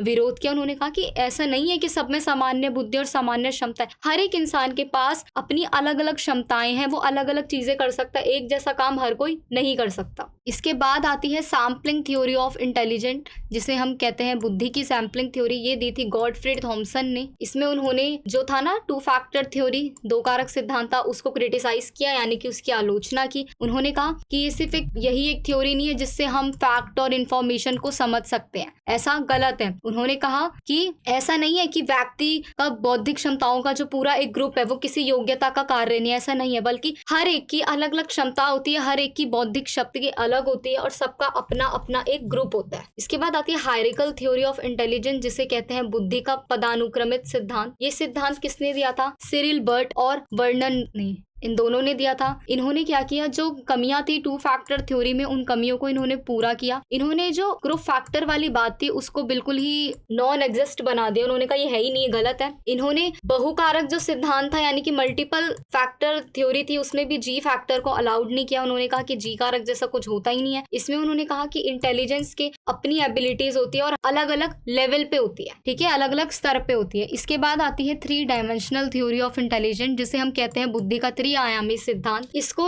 गिलफोर्ड ने और उनके जो एसोसिएट्स थे, यानी कि जो उनके सहयोगी थे, उन्होंने ही इस बुद्धि के मॉडल को प्रस्ताव रखा था। इसमें इन्होंने तीन तरीके के डायमेंशन बताए थे, प्रोसेसेस, मटेरियल और कंटेंट, और प्रोडक्ट, यानी कि प्रक्रियाएं, सामग्री और उत्पाद। उसके बाद आती है गार्डनर की थ्योरी ऑफ मल्टीपल इंटेलिजेंस, जिसे हम बहुबुद्धि सिद्धांत कहते हैं। इसमें वो एक बात कहते हैं कि देखो, अगर क्लास में कोई बच्चा बहुत अच्छे मार्क्स से पास हो रहा है, ठीक है, उसके बहुत अच्छे मार्क्स आ रहे हैं, तो उसे इंटेलिजेंट कहा जाता है। और जबकि एक बच्चा जिसके टेस्ट में अच्छे मार्क्स नहीं आ रहे, तो उसे ब्रेनलेस मान लिया जाता है, अपने आप ही कह दिया जाता है कि ये तो, इसमें तो बुद्धि नहीं है, ये पढ़ना लिखना ही नहीं चाहता। तो इस बात का हार्वर्ड गार्डनर ने खंडन किया। वो ये कहते हैं कि क्या पता उस बच्चे की एबिलिटी और कैपेबिलिटी कुछ और हो। उन्होंने एक फेमस बुक लिखी थी 1983 में। क्या बुक थी वो? Frames of mind, the theory of multiple intelligent, यानी कि उन्होंने एक पुस्तक लिखी, frames of mind, the theory of multiple intelligence, 1983 में लिखी थी उन्होंने ये। और उन्होंने इसमें बताया था कि सिर्फ टेस्ट अच्छा होने से ही कुछ नहीं होता है, सबकी अपनी अलग अलग एबिलिटी है। ऐसा नहीं है कि कोई बच्चा क्लास में अच्छा नहीं कर पा रहा तो वो अच्छा ही नहीं है, वो ब्रेनलेस है, ऐसा नहीं होता। तो यही इन्होंने थ्योरी दी थी। एट द एंड कंक्लूजन में हम कह सकते हैं कि मनुष्य में अपनी अपनी क्रिएटिविटी, इंटेलिजेंस, पावर होती है, जो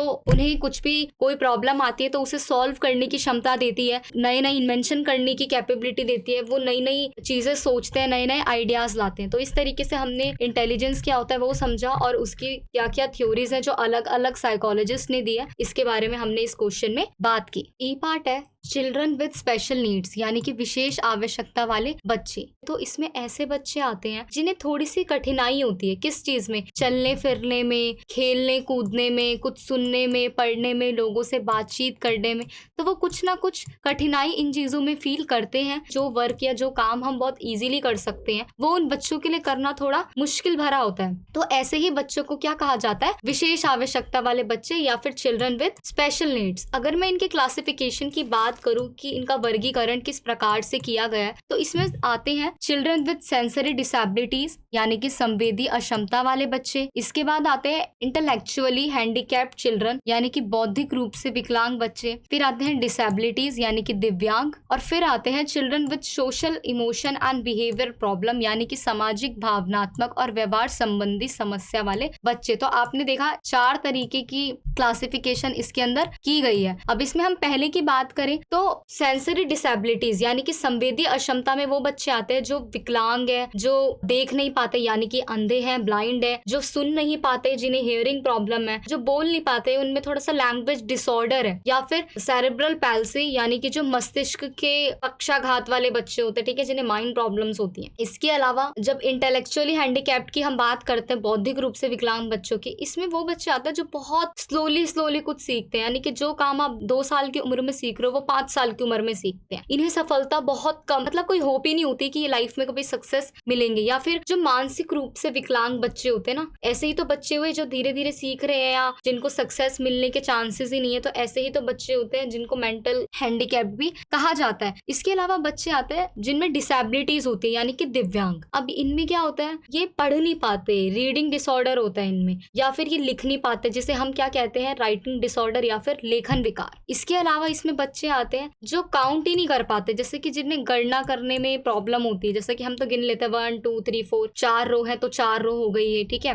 3 बच्चे खड़े तो हम गिनेंगे 1 2 3, तो हम मैम को बताएंगे 3 है मैडम यहाँ पे। तो ये लोग ऐसी काउंटिंग भी नहीं कर पाते और इन्हें बोलने में भी काफी प्रॉब्लम होती है, तो इन्हें स्पीच रिलेटेड डिसीज भी होती है। इसके अलावा जो सोशल इमोशनल और बिहेवियर प्रॉब्लम, यानी कि ऐसे समस्या वाले बच्चे वो होते हैं आपके किशोर अपराधी, जो कि अपनी किशोर अवस्था में ही कोई ऐसा अपराध कर देते हैं और जिनके अंदर अपराध की भावना। अब मैं इनके इश्यूज और चैलेंजेस की अगर आपके सामने बात करूं कि क्या क्या मुद्दे और चुनौतियां हैं, तो सबसे पहले तो नॉट डेसिग्नेटिंग डिसेबल चिल्ड्रन, यानी कि अक्षम बच्चों को नामित ना करना। इसमें कौन कौन आते हैं, जो अंधे होते हैं, जो लोग बोल नहीं पाते, जो सुन नहीं पाते। मतलब समाज क्या करता है, हम भी समाज में ही आते हैं हालांकि, तो जो लोग अंधे होते हैं, जो लोग बोल नहीं पाते यानी कि डम्प होते हैं, जो सुन नहीं पाते यानी कि डीफ होते हैं, या ऐसे जो लोग होते हैं, हम क्या करते हैं उनके लिए गलत वर्ड का यूज करते हैं, जैसे कि वो अंधा जा रहा है, गूंगा जा रहा है, अबे पागल है क्या, अकल नहीं है क्या, बेवकूफी है क्या। बिल्कुल, तो ऐसे जो हम वर्ड यूज करते हैं उससे उन्हें काफी ज्यादा हर्ट होता है, ठीक है। तो ये इशू उन्हें सहना पड़ता है, कोई भी उन्हें कुछ भी बोल के जा रहा है। फिर होता है रिवाइज्ड करिकुलम, मतलब कि संशोधित पाठ्यक्रम। तो इसमें क्या होता है, कुछ बच्चे ऐसे होते हैं जिन्हें सीखने की बहुत ज्यादा जरूरत होती है बट वो कुछ सीख ही नहीं पाते, तो ऐसे में टीचर्स को पढ़ाना चाहिए, ऐसे बच्चों के लिए स्पेशल एजुकेटर्स आने चाहिए, ऐसे बच्चों के लिए उनके पेरेंट्स को ऐसे बच्चों को सपोर्ट करना चाहिए, टीचर्स को उन्हें सपोर्ट करना चाहिए, गाइड करना चाहिए ऐसे बच्चों को। तो ये भी उनके सामने प्रॉब्लम होती है कि वो कुछ सीख नहीं पाते। इसके अलावा होता है स्कूल एंड इंफ्रास्ट्रक्चर, यानी कि विद्यालय और बुनियादी ढांचा। इसमें क्या होता है कि जो स्कूल इंफ्रास्ट्रक्चर होता है वो भी बैरियर से फ्री नहीं होता, वहां पर भी कई सारी प्रॉब्लम्स आती हैं, कई सारी चीजें आती हैं। अब क्या होता है कि जो स्पेशल चिल्ड्रन होते हैं उनकी तरफ स्कूल का जो दृष्टिकोण होता है वो बहुत ही ज्यादा अलग होता है। अब कैसे, जो नेत्रहीन बच्चे हैं यानी कि जो अंधे हैं, या फिर जो ऐसे बच्चे हैं विकलांग बच्चे जिन्हें चलने में परेशानी है, तो उनके लिए स्कूल में मान लो अगर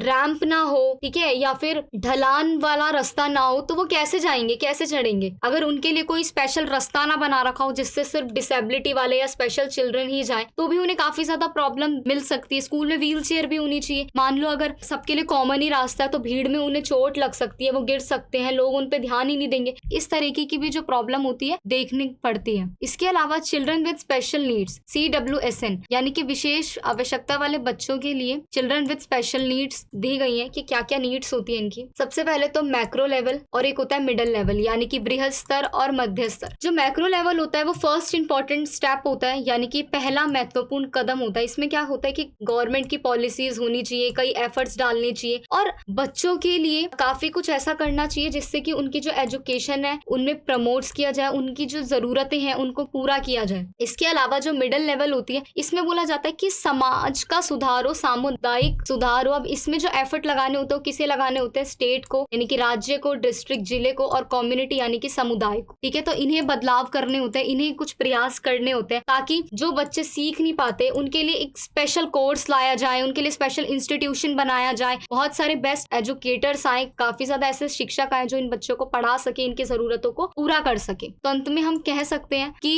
पेरेंट्स की और टीचर्स की और कम्युनिटी की भी ये ड्यूटी होती है कि ऐसे बच्चों को बहुत सारी अपॉर्चुनिटीज मिले ताकि बच्चे अपना डेवलपमेंट कर सके, उन्हें समाज में गलत ना फील हो, उनका जो आसपास का इन्वायरमेंट हो, वातावरण हो, वो काफी ज्यादा अच्छा हो। तो इस तरीके से हमने इस सब्जेक्ट के सारे इंपॉर्टेंट क्वेश्चन को डिस्कस कर लिया है। आई होप आपको ये वीडियो पसंद आई होगी, आपको समझ आया होगा जो भी हमने आज डिस्कस किया है। आप इस वीडियो को ज्यादा से ज्यादा शेयर करो ताकि जिन जिन बच्चों के पास ये सब्जेक्ट है वो ये इस वीडियो को देखकर समझ पाए कि किस तरीके का एग्जाम में पैटर्न आता है, किस तरीके का फॉर्मेट आता है। और हमारे चैनल को सब्सक्राइब कीजिए। अगर आपको कहीं पर भी कोई डाउट होता है तो आप मुझसे कमेंट सेक्शन में पूछ सकते हैं, मैं आपके डाउट को रिसॉल्व करने की कोशिश करूंगी। Thank you.